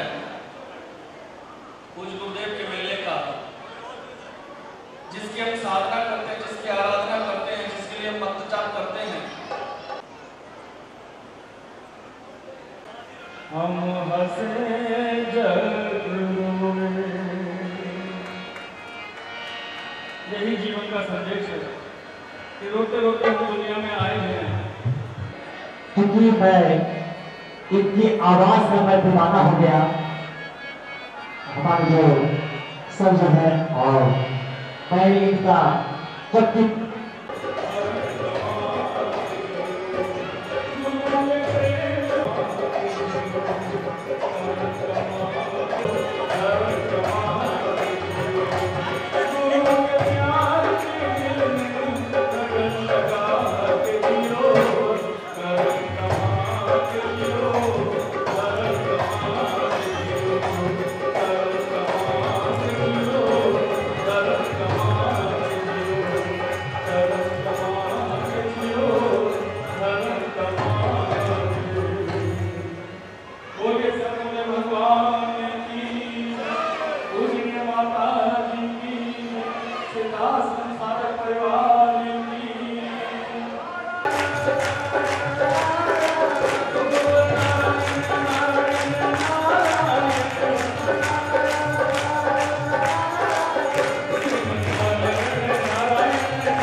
पंचमी का दिवस और पंचमी का तात्पर्य भी ये होता है कि पांच तरह की शक्तियां सदैव सदैव हमारे भावना चिंतन से हमारे साथ में रहे। इसीलिए उसमें कहा जाता है कि सदा भगवान की काहिनी शंभु गणेश पंचदेव रक्षा करे ब्रह्मा विष्णु महेश। अर्थात क्या है, उस शक्ति के माध्यम से निरंतर निरंतर विघ्नहर्ता स्वरूप में मुझे गणपति की चेतना की प्राप्ति हो, अर्थात उस शक्ति का मैं दुरुपयोग नहीं कर पाऊँ और वह शक्ति मेरे जीवन में श्रेष्ठमय स्थितियों में वृद्धि करे। और कौन कौन रक्षा करता है? हमारे ब्रह्मा विष्णु महेश, अर्थात अहम ब्रह्मास्मि स्वरूप मेरा वर्चस्व चिंतन बन सके। अर्थात जो कुछ भी है संसार में यूनिक रूप से मैं हूँ और मेरा वर्चस्व पूरे परिवार में, समाज में, संसार में वृद्धि को प्राप्त हो सके और विष्णु स्वरूप में मैं अपने परिवार का पालन पोषण कर सकूं और महादेव स्वरूप में उन्हें पूर्णता प्रदान कर सकूं। इस तरह से शक्ति रूप में माँ दुर्गा, विघ्नहर्ता रूप में गणपति और तीनों ही स्वरूपों में ब्रह्मा विष्णु महेश, और इन सब की शक्ति प्राप्त होती है हमें अपने इष्ट के माध्यम से, अपने सद्गुरु के माध्यम से।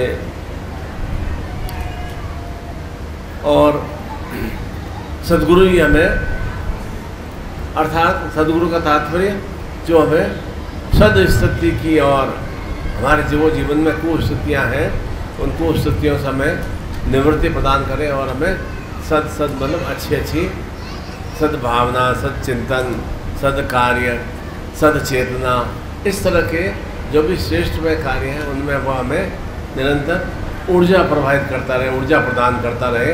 वह सद्गुरु का तात्पर्य है और उसके माध्यम से निरंतर हम जीवन में उत्तरोत्तर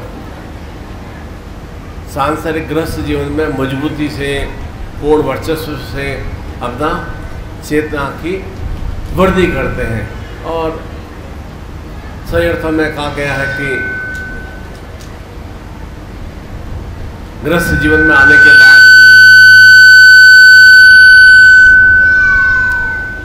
यदि कोई सांसारिक मनुष्य नियमित रूप से शक्ति की, अर्थात माँ दुर्गा की आद्या शक्ति की या 10 महाविद्याओं की और शिव की पूजा अर्चना नहीं करता है तो उसके जीवन में असुर वृत्तियों का, राक्षसी वृत्तियों का विस्तार ज़्यादा होता है। वे कष्टपूर्ण स्थितियों में, संकटपूर्ण स्थितियों में वे ज़्यादा लिप्त रहते हैं, क्योंकि जितनी नास्तिक वृत्ति का भाव चिंतन होगा, नकारात्मक स्थिति का भाव चिंतन होगा, उतने ही जीवन में भी नेगेटिव स्थितियों की वृद्धि होती है। इसलिए नकारात्मक स्थितियों को समाप्त करने के लिए कि मेरे भीतर में जो उद्रिक्तता है, क्रोध है, द्वेष है, अनिश्चितता है, वह ईश्वर के भजन पूजन से, शक्ति के या शिव के भजन पूजन से, उनके जो भी समय समय पर जो विशेष दिवस आते हैं उन विशेष दिवसों के माध्यम से मैं उनकी अर्चना प्रार्थना करके अपने आप को उत्तरोत्तर श्रेष्ठ में बना सकूं। जैसे मैंने दिन में प्रवचन में क्या बताया कि हम कांवड़ यात्रा करते हैं तो उसके पीछे मंतव्य चिंतन क्या, क्यों श्रावण मास में किया जाता है। जैसे एक महीने बाद में भी तो कर सकते हैं ना, कार्तिक मास में भी तो कर सकते हैं ना, परंतु उसको उसका विशेष पर्टिकुलर एक प्रभाव है।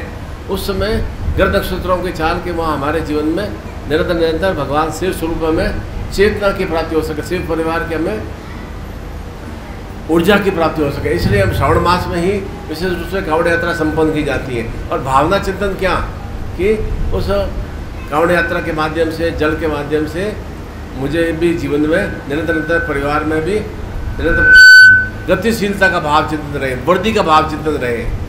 वो एक भाव चिंतन है। शिवलिंग पर भी जल चढ़ाने के पीछे मंतव्य चिंतन क्या कि निरंतर मेरे जीवन में जल तत्वों का भाव चिंतन, अर्थात निरंतर प्रगति का भाव चिंतन रहे।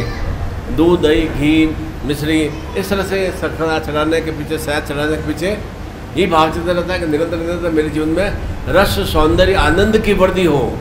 ये हमें जो दूध है, दही है, घी है, शहद है, ये हमें निरंतर मधुरता प्रदान करते हैं। उसके पीछे कोई और लॉजिक नहीं है।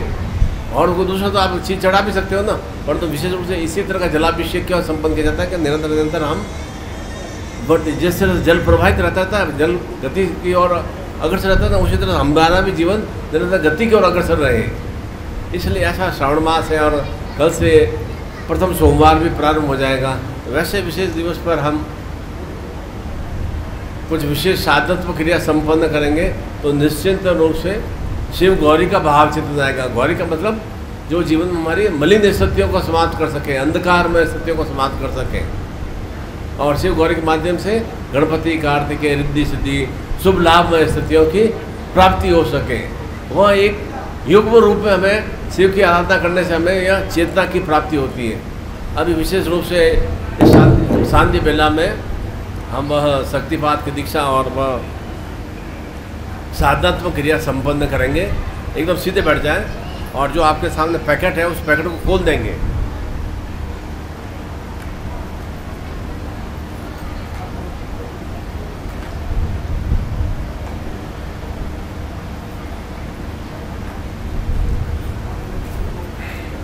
नहीं तो जो गुरु दीक्षा शक्तिपात दीक्षा ले रहे हैं और जिनका साधनात्मक पैकेट है वे सीधे बैठ के हाथ जोड़ लेंगे और ओम की ध्वनि करेंगे। हरि ओम,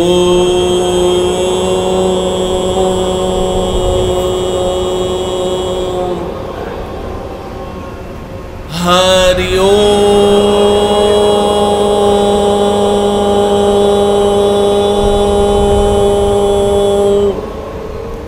हरि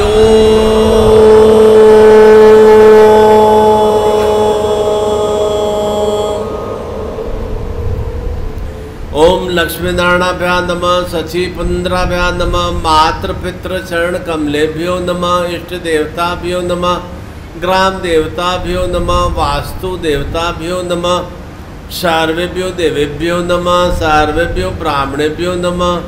ओम सिद्धि बुद्धि सहिता श्रीमद महागणाधिपति नमः। ओम विघ्नेश्वराय वरदाय शिवप्रियाय लंबोदराय सकलाय जगदाय श्रुति गुसिताय गौरी सुताय गणनाथ नमो नमस्ते। भक्तार्थी नास्ताप्राय गणेश्वराय विद्याधराय विक्टाय वामनाय भक्त प्रसन्न वरदाय नमो नमस्ते। नमस्ते ब्रह्म रूपाय रुद्ररूपाय नमस्ते ब्रह्मचारिणी अन्याय पूज्याय शांगाय सपरिवार सकलाय सशक्तिकाय महागणाधिपति मायामी संकल्पम कुर्यात। सीधा कीजिए, राइट हैंड इस तरह से आह्वान कीजिए कि हमारे हाथ में जल है।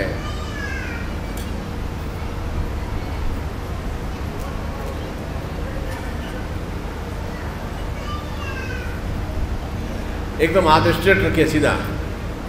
उस जल देवता को, वरुण देवता को, जिस तरह से ये पंच तत्व हैं अग्नि जल पृथ्वी वायु आकाश, उन पंच तत्वों से ही जीवन में हमारे सुवृद्धि होती है। उसमें प्रमुख रूप से जल देवता है।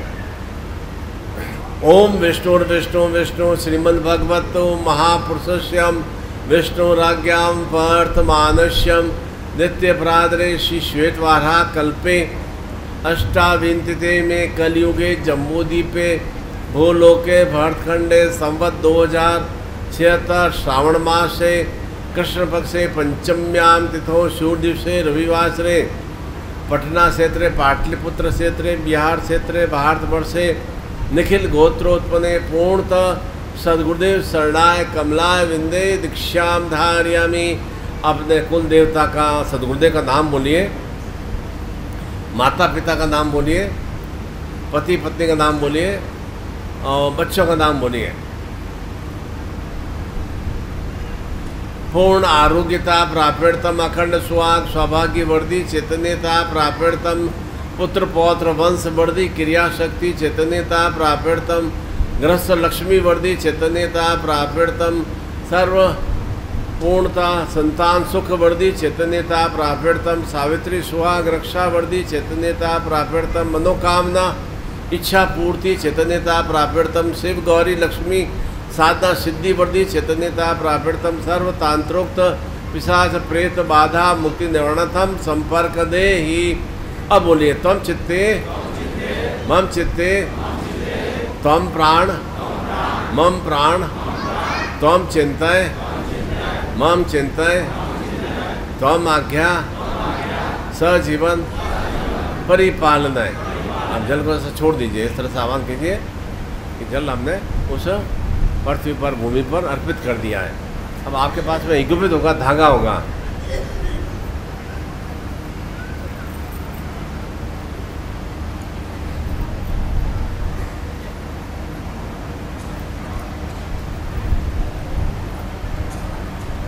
उसको दोनों अंगूठा में डाल दो, लास्ट अंगुली में डाल दो ऐसे, और हाथ ऊंचे कर दो ऐसे, नहीं हो तो दोनों हाथ ऊंचे कर दीजिए ऐसे, सूर्य देवता को साक्षीभूत मानते हुए कि निरंतर निरंतर इन इक्विपमेंट के माध्यम से, इन 3 धागों के माध्यम से, ब्रह्मा विष्णु महेश की शक्ति से मेरा जीवन सूर्य की तेजस्विता युक्त वर्दी को प्राप्त हो और निरंतर निरंतर मैं आकाश की ऊंचाइयों को अर्थात उच्चता को प्राप्त कर सकूं। ओम यज्ञोपवीतम परम पवित्रम प्रजापते सहजम पुरुषात् आयुष्यमग्र्यम प्रतिमुंजम शुभ्रम यज्ञोपवीतम बलमस्तुते यज्ञपति यज्ञम। ओम शांतिरस्तु, ओम पुष्टिरस्तु, ओम तुष्टिरस्तु, ओम वर्धिरस्तु, अविघ्नमस्तु, आयुष्यमस्तु, आरोग्यमस्तु, शिवमस्तु, शिव कर्मास्तु। करम शब्द ओम भगवती कात्यन प्रताम, भगवती महेश्वरी प्रताम, भगवती रिद्धिकर प्रताम, भगवती वर्धिकर प्रताम, भगवती पुष्टिकर प्रताम। ओम सूर्य ज्योतिधार्यमि, ओम चंद्र ज्योतिधार्यमि, ओम भौमस ज्योतिधार्यमि, ओम बुद्ध ज्योतिधार्यमि, ओम गुरु बृहस्पति ज्योतिर्धार्यमि, ओम शुक्र ज्योतिधार्यमि, ओम शनिश्चर ज्योतिधार्यमि, ओम छागर राहु केतु नवग्रह ज्योतिर्धार्यमि। गले में माला की तरह धारण कर दीजिए।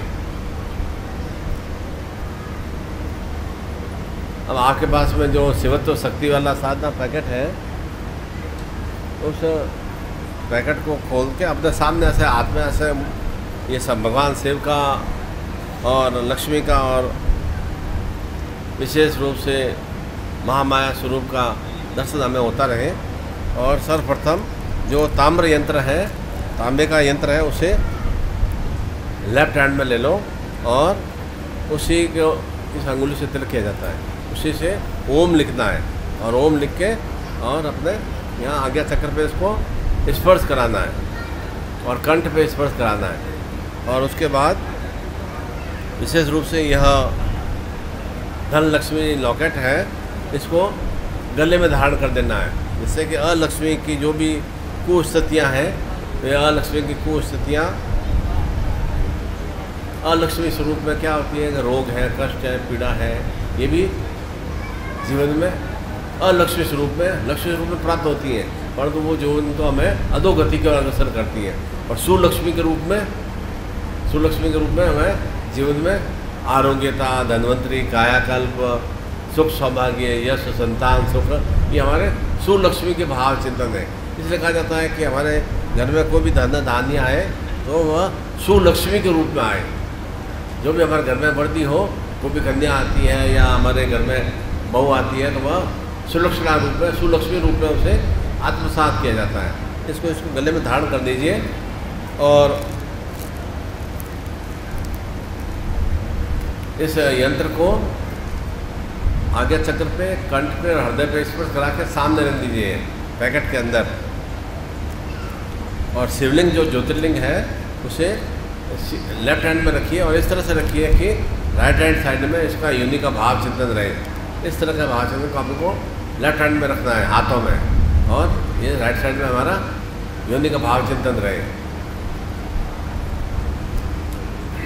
बाकी सामान को भी स्पर्श करते हुए दोनों हाथों में रखें, नहीं हो दोनों हाथ हृदय के सामने रखें।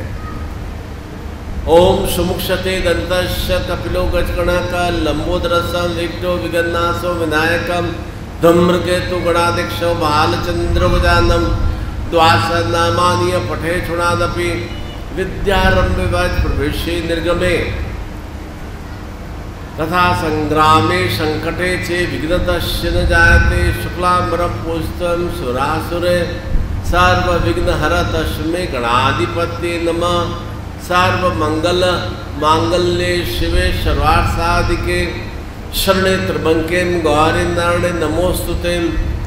सर्वदां सर्वकार्येषु नास्ति तेषां मंगलम येषां हृदयस्थो भगवान मंगलायतनम हरि तदे लग्न से ताराबलम चंद्रम विद्याबलम देवम लक्ष्मीश्रामिम लाभस्तेषां जयस्तेषां कृतस्तेषां पराज्यम येषां मिन्दीवर्ष्यामो योगेश्वर मूर्तिधुरा नितिर्मतिम अनन्यास्माजना परिपास्ते तेषां नित्याना भुक्ताना क्षोभाम्यम स्मृते सकल कल्याणम बालदम यत्र जायते पुरुषम तमंजम नित्यम जन हरिम सर्वेश्राम कार्येषु त्रस्त्री भुवनेश्वराम देवां दी संतूनम सिद्धिम वक्रतुंड महाकाय कोटि सूर्य निर्विघ्नम कुर्दे सरकार छड़दाम ओम गणत्वान गणपति को हवा मही प्रणय प्रियपति को हवा मही निधि निधिर पति को हवा मही वैश्वमम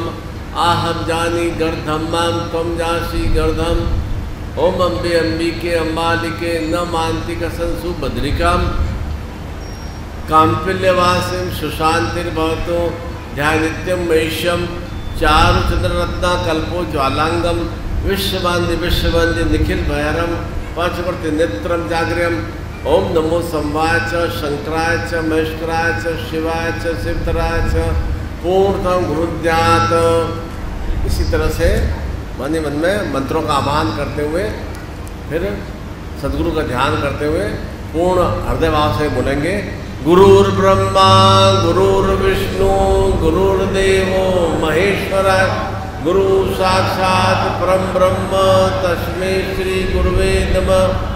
ध्यान मूलम गुरुर्मूर्ति पूजा मूलम गुरुर्पदम मंत्र मूलम गुरुर्वाक्यम मोक्ष मूलम गुरुर्कृपा गुरु कृपाई केवलम गुरु कृपाई केवलम गुरु कृपाई केवलम तमेव माता च पिता।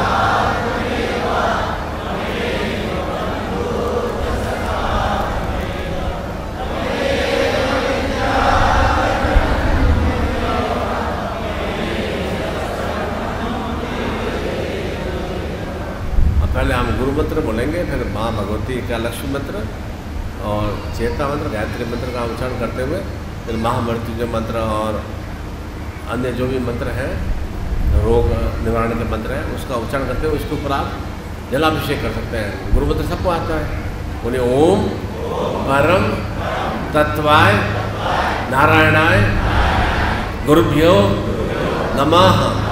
ओम परम तत्वाय नारायणाय गुरुभ्यो नमः। ओम परम तत्वाय नारायणाय गुरुभ्यो नमः। ओम परम तत्वाय नारायणाय गुरुभ्यो नमः। ओम नमो भगवते लक्ष्मी आगच्छ नमः। ओम नमो भगवते लक्ष्मी आगच्छ नमः। ओम नमो भगवते लक्ष्मी आगच्छ नमः। ओम राम जोम सह त्र्यंबकम यजामहे सुगंधिम पुष्टिम वर्धनम उर्वा रुक्मिव मंदनाम मृत्युर मुक्ष्य मामृतान। ओम राम जोम सह त्र्यंबकम यजामहे सुगंधिम पुष्टिम वर्धनम उर्वा रुक्मिव मंदनाम मृत्युर मुक्ष्य मामृतान। ओम श्रीम श्रीम कमले कमलालय प्रसिद्ध प्रसिद्ध श्रीम ह्रीम श्रीम महालक्ष्मी नमः।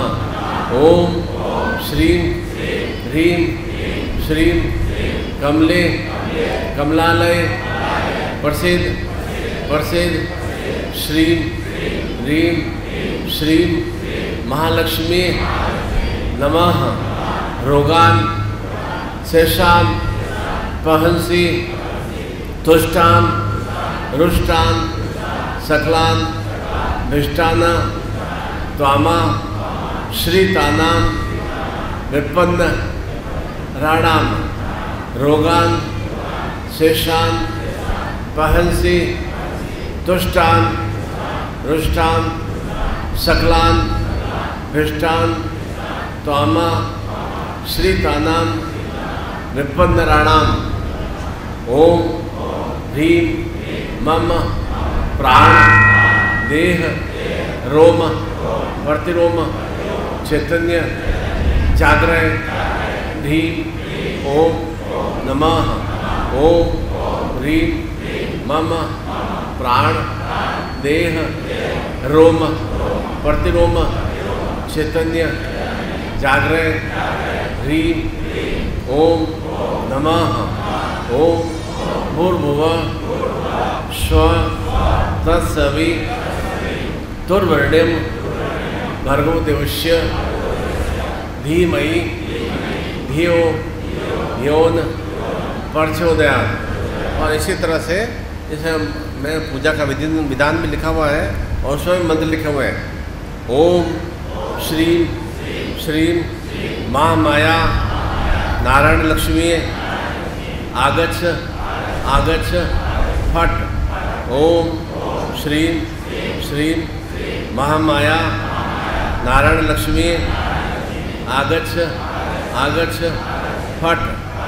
ओम श्रीं श्रीं महामाया नारायण लक्ष्मी आगच्छ आगच्छ फट। ओम क्रीं क्रीं शिव सौभाग्ये सर्वग्रस्त सुखे पूर्ण पूर्ण नमः।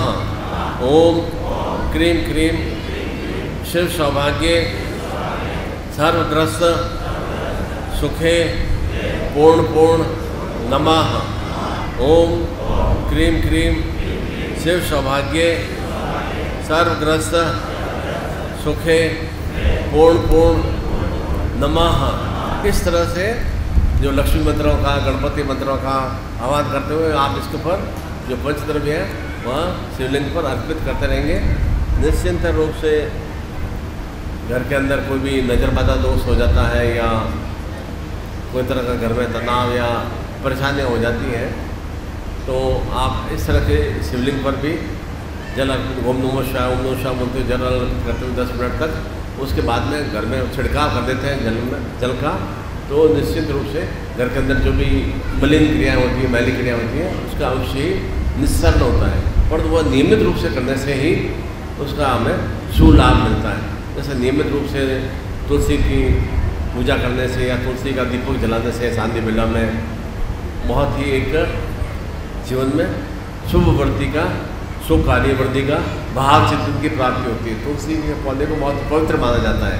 तुलसी का विवाह भी होता है और वैसा ही तुलसी के विवाह के अवसर पर हर बार हम दरभंगा में भी कार्यक्रम संपन्न करते हैं। इस बार हमारा 30 नवंबर और 1 दिसंबर को भी दरभंगा में वहाँ राम जानकी विवाह तुलसी विवाह के अवसर पर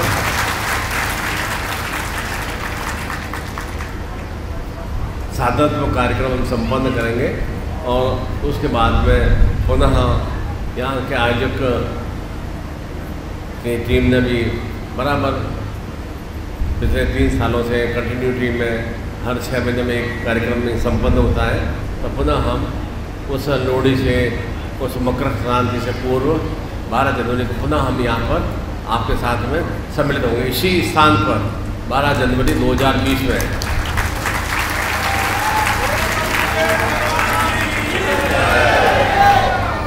और यह 12 जनवरी अब इस वर्ष आएगा 2020 ईयर्स 2020 ईयर्स होगा। तो हमें अपना आप किसी भी तरह से न तो 18 होना है न 19 होना है 2020 रूप में हमें निश्चित रूप से हमें सुस्थितियों की प्राप्ति करना है। उसके लिए पहले से हमारे भाव भी होनी चाहिए।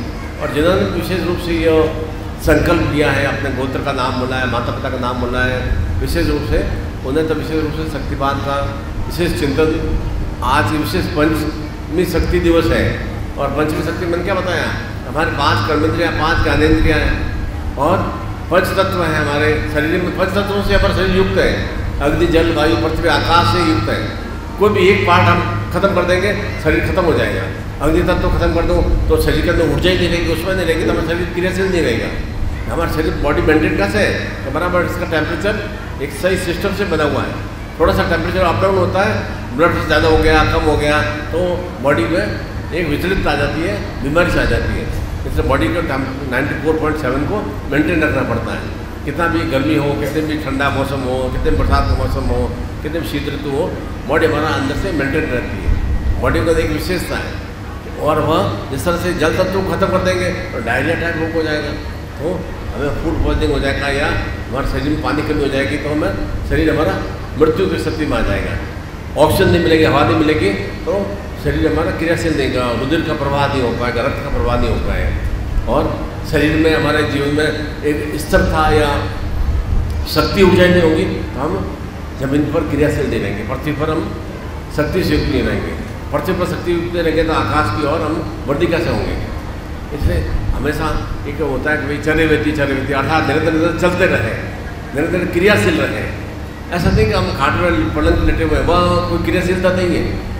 100 वर्ष की आयु प्राप्त करना कोई असंभव कार्य नहीं है, पर तो 100 वर्ष तक निरंतर कर्मशील रहे, क्रियाशील रहे, वह बहुत आवश्यक है।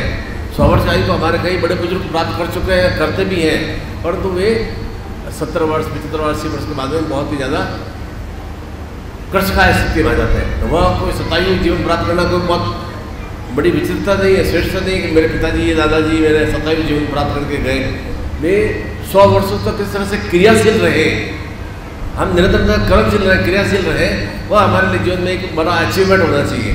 तो कुछ क्रियाशीलता रहेगी तो जीवन में कुछ कुछ उपलब्धियों को हम प्राप्त कर पाएंगे, कुछ श्रेष्ठता को प्राप्त कर पाएंगे, और जहाँ पर भी श्रेष्ठता के साथ साथ हमारे ईश्वर शक्ति का भी योग होगा। जहाँ पर भी योग में सत्य बनेगी, पति पत्नी का योग में सत्य बनती है तो गृहस्थ जीवन में संतान की वृद्धि होती है। जहाँ भी योग में सत्य बनेगी, मेरा इन कोई भी कार्य की एक रुचि रहेगी, एक उसका आत्मिक भाव प्रेम भाव रहेगा, योग में सत्य बनेगी तो मेरा कार्य व्यापार में वृद्धि होगी। मुझे नौकरी में अच्छा एकदम मतलब चेतना की निरंतर निरंतर वृद्धि प्राप्त होगी तो उस योग में सत्य होनी चाहिए। मुझे उस नौकरी में इंटरेस्ट ही नहीं है या मैं बोझ समझ के कार्य कर रहा हूँ, व्यापार कर रहा हूँ, तो फिर उसमें सुवृद्धि नहीं हो सकती, वह फिर अधोगति की ओर जाएगी। परिवार में भी ऐसा ही, परिवार में भी संतान से, परिवार के सदस्यों से, माता पिता से, रिश्तेदारों से एक मधुरता में संबंध रहेगा तो वहाँ योग में स्थितियों की वृद्धि होगी, और जहाँ मधुरता समाप्त हो जाएगी तो वहाँ शत्रु भाव की वृद्धि होगी। हमें ये चिंतन करना है कि हम निरंतर निरंतर सुयोग में स्थितियों की वृद्धि करें, योग में नहीं सुयोग में। और अगर सुयोग में क्रिया नहीं करेंगे तो जीवन में कुयोग में स्थितियाँ बनती है। इसलिए बार बार ये चिंतन दिया जाता है कि निरंतर निरंतर कुछ साधन क्रियाएँ, कुछ मंत्र जाप की क्रियाएँ अवश्य ही हमें संपन्न करनी चाहिए, जिससे कि हर समय हमें ये रहता है नहीं मैं अकेला संसार में नहीं हूँ, मेरे साथ ईश्वरी शक्ति है, मेरे साथ गुरु की शक्ति है। इसलिए बार बार कहा जाता है गुरु मंत्र करें। और क्यों, आप तो लाखों लाखों वर्ष से बोलते आ रहे हैं गुरु ब्रह्मा गुरु विष्णु गुरुदेव महेश्वरा, तुम ही माता हो, तुम ही पिता हो, तुम बंधु हो, तुम ही सखा हो।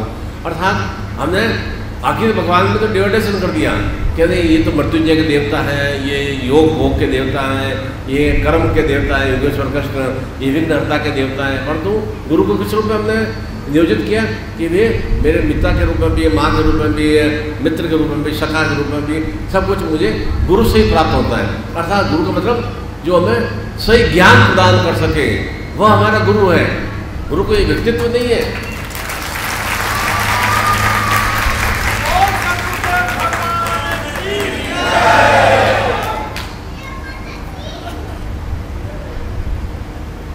इसलिए आज इस पंचमी दिवस पर पंच शक्तियों से हम युक्त हो सकें। हमारे भीतर में निरंतर जैसे मैंने बताया अग्नि जल पृथ्वी वायु आकाश बराबर क्रियाशील रहना चाहिए। कोई भी ऐसा नहीं कि वायु तत्व ज़्यादा बढ़ जाए, सांस जल्दी जल्दी लेने लग जाएंगे तो इसका मतलब शरीर के अंदर कोई भी गड़बड़ है। बहुत ज़्यादा ही तेज चलने लग जाएंगे तो मतलब शरीर के अंदर गड़बड़ है। अग्नि तत्व ज़्यादा हो जाएगा, शरीर में हीट हो जा रहा है, बहुत गर्म हो रहा है, वह भी गड़बड़ है। एक सब बैलेंस होना चाहिए। इस तरह से हमारे कर्मेंद्रिय ज्ञानेंद्रिय भी बराबर बैलेंस रहनी चाहिए कि हमारा सुनने की शक्ति बराबर सही हो।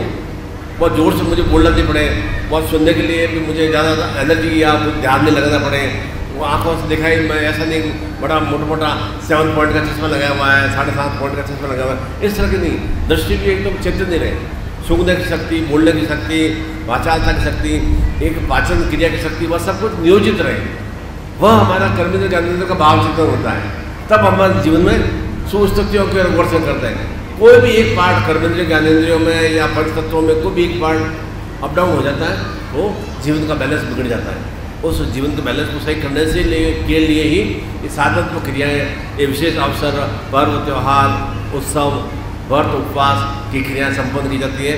जो भगवान रुद्राभिषेक की क्रिया हो या शक्ति की पूजा हो या गणपति की पूजा हो, जन्माष्टमी की पूजा हो, इसलिए भाव चिंतन है कि विशेष काल समय में ऐसी ग्रहों की स्थितियाँ बनी है जो हमें जीवन में अनुकूलता प्रदान कर सके, हमारी प्रतिकूलता को समाप्त कर सके, उसी के लिए विशेष अवसर बनाई है। अभी जैसे ठीक मतलब 1 महीने या 3 दिन बाद में जन्माष्टमी पर्व संपन्न होगा, तो उस समय श्रावण मास संपन्न थोड़ी करेंगे। उस समय हम नहीं आज सोमवार आ गया, आज जन्माष्टमी क्या हुआ, मैं तो आज रुद्राभिषेक संपन्न करूँगा, और उस समय हमें गर्भ शक्ति का, योगेश्वर कृष्ण की शक्ति का हमें चेतना को आत्मसात करना, हर तरह की, जिस तरह से हमें भोजन में भी अनेक अनेक पदार्थों की जरूरत आती है ना, उसी तरह से जीवन में उन्नति के लिए भी अनेक अनेक देवी देवताओं की शक्तियों को गुरु के माध्यम से आत्मसात करना होता है। वह गुरु हमें सही अवसर पर सही चेतना प्रदान करता है कि आज विशेष ऐसा अवसर है, इस तरह की साधना करें। करवा चतुर्थी आती है या छठ पूजा आती है, तो कैसे उस समय विशेष पर्टिकुलर काल में ही वह विशेष स्थितियाँ क्यों क्रिया करते हैं कि ऐसा विशेष अवसर है तो सूर्य की तेजस्विता हमारे पूरे परिवार में रहे। कैसे आप छठ पूजा संपन्न करते हैं 3 दिन तक, 5 दिन तक की, या इस तरह से विशेष अवसर पर विशेष क्रिया हमें संपन्न करना चाहिए।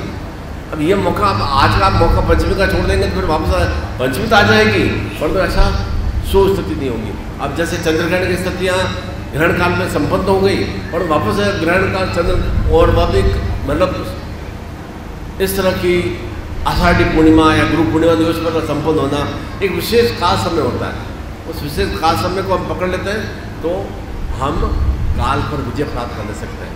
और हम विशेष समय को ही नहीं पकड़ते हैं, फिर बार बार हम पछताते ना, ओहो मेरे पास तो ऐसा अच्छा मौका था, मैं उस समय मैं इस तरह से थोड़ा ध्यान दे देता तो मैं आज कैसे अच्छी पोस्ट पर होता, आज मैं थोड़ा सा ध्यान देता तो मेरे धन की ऐसा हानि नहीं होती, थोड़ा सा मैं बिजनेस में ध्यान दे देता तो कितना अच्छा मेरे बिजनेस की प्रोग्रेस हो जाती है।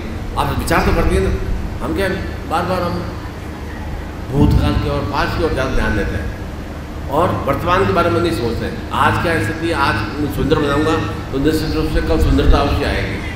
आज ही सुंदर नहीं बनाऊंगा तो कल सुंदरता नहीं आएगी। तो नहीं सोमवार से अच्छा समय आ जाएगा, गुरुवार से अच्छा समय आ जाएगा, शनिवार से, ऐसा नहीं होगा। पहले हमें प्रथम दिवस को उसी क्षण से ही हमें विशेष रूप से उसको चैतन्यवान बनाना होगा। युद्ध में सैनिक जाता है तो वो मौत देकर थोड़ी जाता है, नहीं अटैक कर दिया, पाकिस्तान ने अटैक कर दिया, वो मौत देकर जाएगा क्या? नहीं, अभी तो श्राद्ध पक्ष चल रहा है, पितृपक्ष चल रहा है, अभी नहीं जाना है। 15 दिन बाद में श्राद्ध पक्ष खत्म होगा तब जाएंगे, तब तक तो पूरी बॉर्डर में सीमा में हमारा दुश्मन आ जाएगा, वो उसके लिए मौत थोड़ी देगा। इसलिए किसी भी हमारी कुस्थितियों से लड़ाई के लिए, उसके लिए संघर्ष के लिए, उसके लिए विशेष मौत देखा नहीं जाता है। जिस समय भी ऐसे कुस्थिति आए, कोई विचार आए, कोई क्रिया हो रही हो, उस समय हमें कुछ साधन तो क्रियाओं से संपन्न करना चाहिए। तो भीतर में एक शांति का भाव चिंतन भी आता है और हमें सही चेतना की भी प्राप्ति होती है। सही चेतना से चिंतन की प्राप्ति होती है और चिंतन के माध्यम से हम सही तरह से क्रिया कर पाते हैं। जब सही चिंतन या सही चेतना नहीं मिलेगी तो हमारे जीवन में चिंताओं का विस्तार होगा और हम चिंताओं के हरण के लिए निरंतर क्रिया करते हैं। और चिंता हमें, हम सब जानते हैं, चिंता हमें चिंता की और मृत्यु को आगे करती है। हम मृत्यु पर विजय प्राप्ति के लिए आए हैं। जो हमारे जीवन में दुख, संताप, रोग, कष्ट है उन पर विजय प्राप्ति के लिए आए हैं। उसी के लिए विशेष रूप से यह विशेष शिवत्व गौरी लक्ष्मी शक्तिपात की दीक्षा और वह अष्टजी नवनिधि शक्तिपात की दीक्षा, अखंड सुहाग सौभाग्य और सरस्वती दीक्षा और साथ ही साथ में तंत्र दोष निवारण, वंश दोष निवारण शक्तिपात की दीक्षा हम अभी संपन्न करेंगे।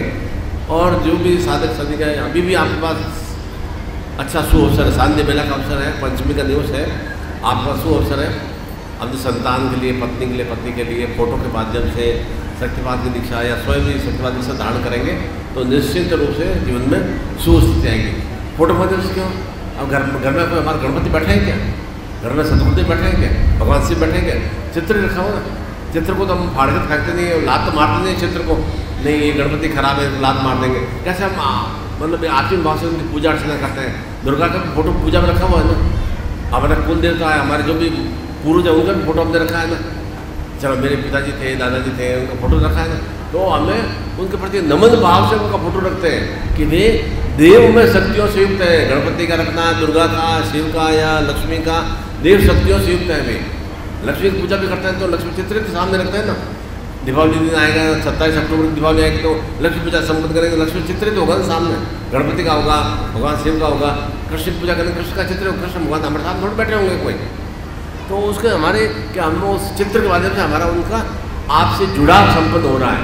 वो उस चित्र के फोटो के माध्यम से भी शक्तिपात दीक्षा आत्मसात करते हैं तो भी उतना ही इफेक्टेबल रहता है।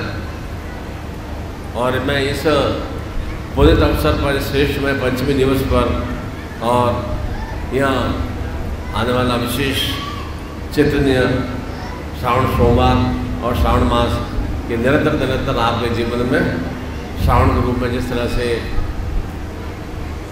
जल का प्रभाव बहुत ही उच्चता से होता है, ऐसे ही निरंतर आपके जीवन में उच्चता शक्तियों से युक्त हो। भगवान शिव और महादेव की और शिव परिवार की निरंतर आपके परिवार में सुस्थितियों की वृद्धि हो और वह सब क्रिया शक्तिपात दीक्षा और साधना के माध्यम से हम संपन्न करें।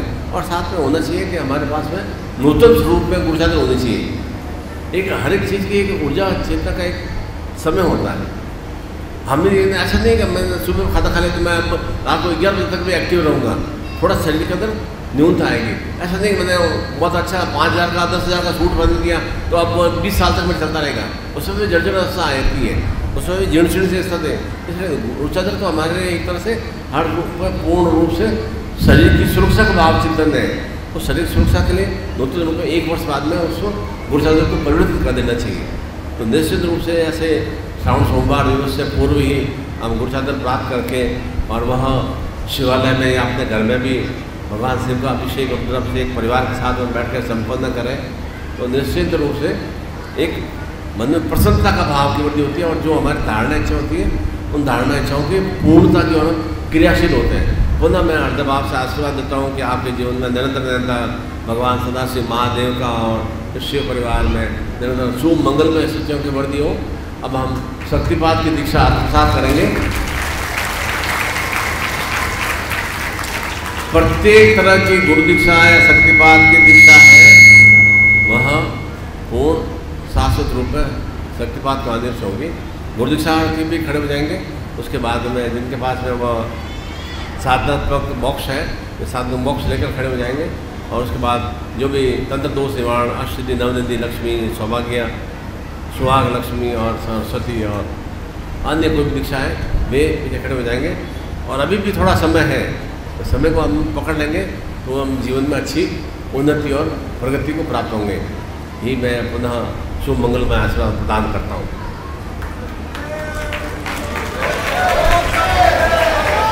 बोले सदगुरु भगवान की जय, सदगुरु भगवान की जय, सदगुरु भगवान की जय। पूजनीय माता जी की जय, सिद्धाश्रम साधक परिवार की जय, परम पूजनारा गुरुदेव की जय। ओम हर हर महादेव।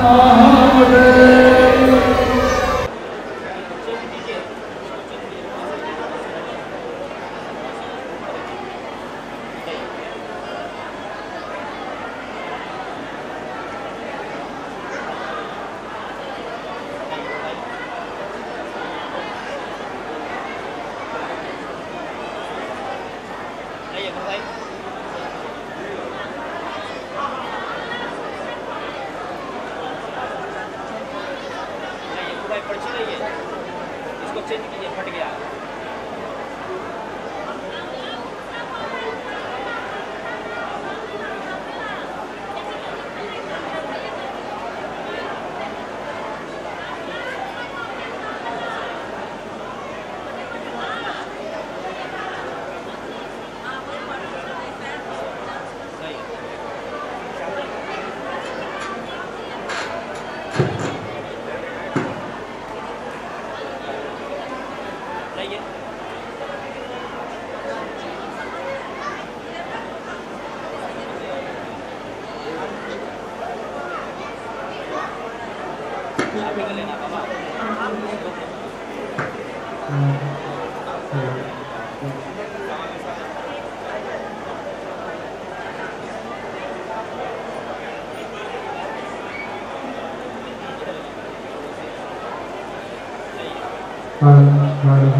सदा वसन्तं हृदयारविन्दे भवं भवानी सहितं नमामि नारायणो त्वं निखिलेश्वरो त्वं माता पिता गुरु आत्मा त्वमेव ब्रह्मा त्वं विष्णुरुद्रः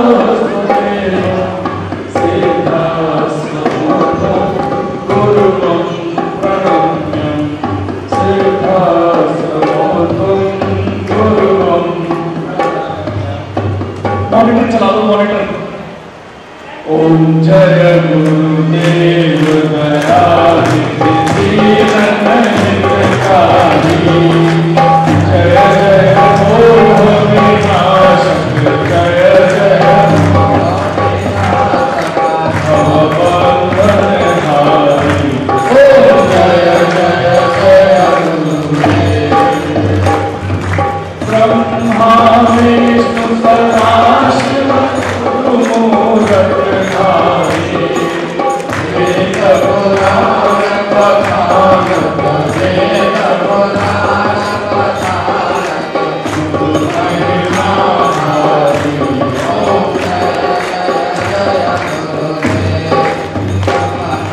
जप तप तीरथ संयम दान विवेक कीजे गुरु बिन ज्ञान न होए प्रभु बिन ज्ञान न होए गुरु प्रिय सन कीजे ओम जय जय जय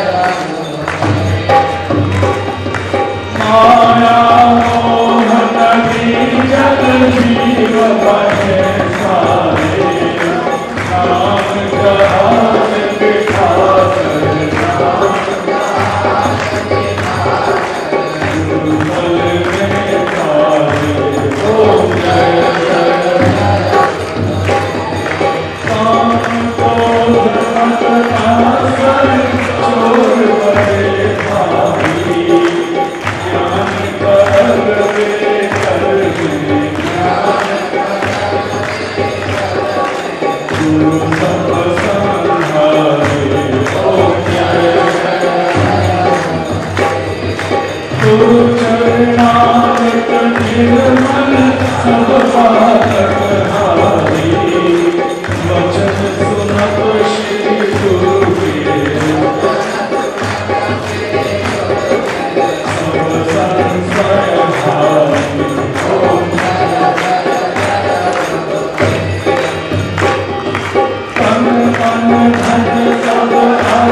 जिन लोगों का गाड़ी काउंटर के पास लगा हुआ है वो गाड़ी हटा ले। जिन गुरु भाई का गाड़ी काउंटर के पास बाहर में लगा हुआ है वो कृपया करके बाइक हटा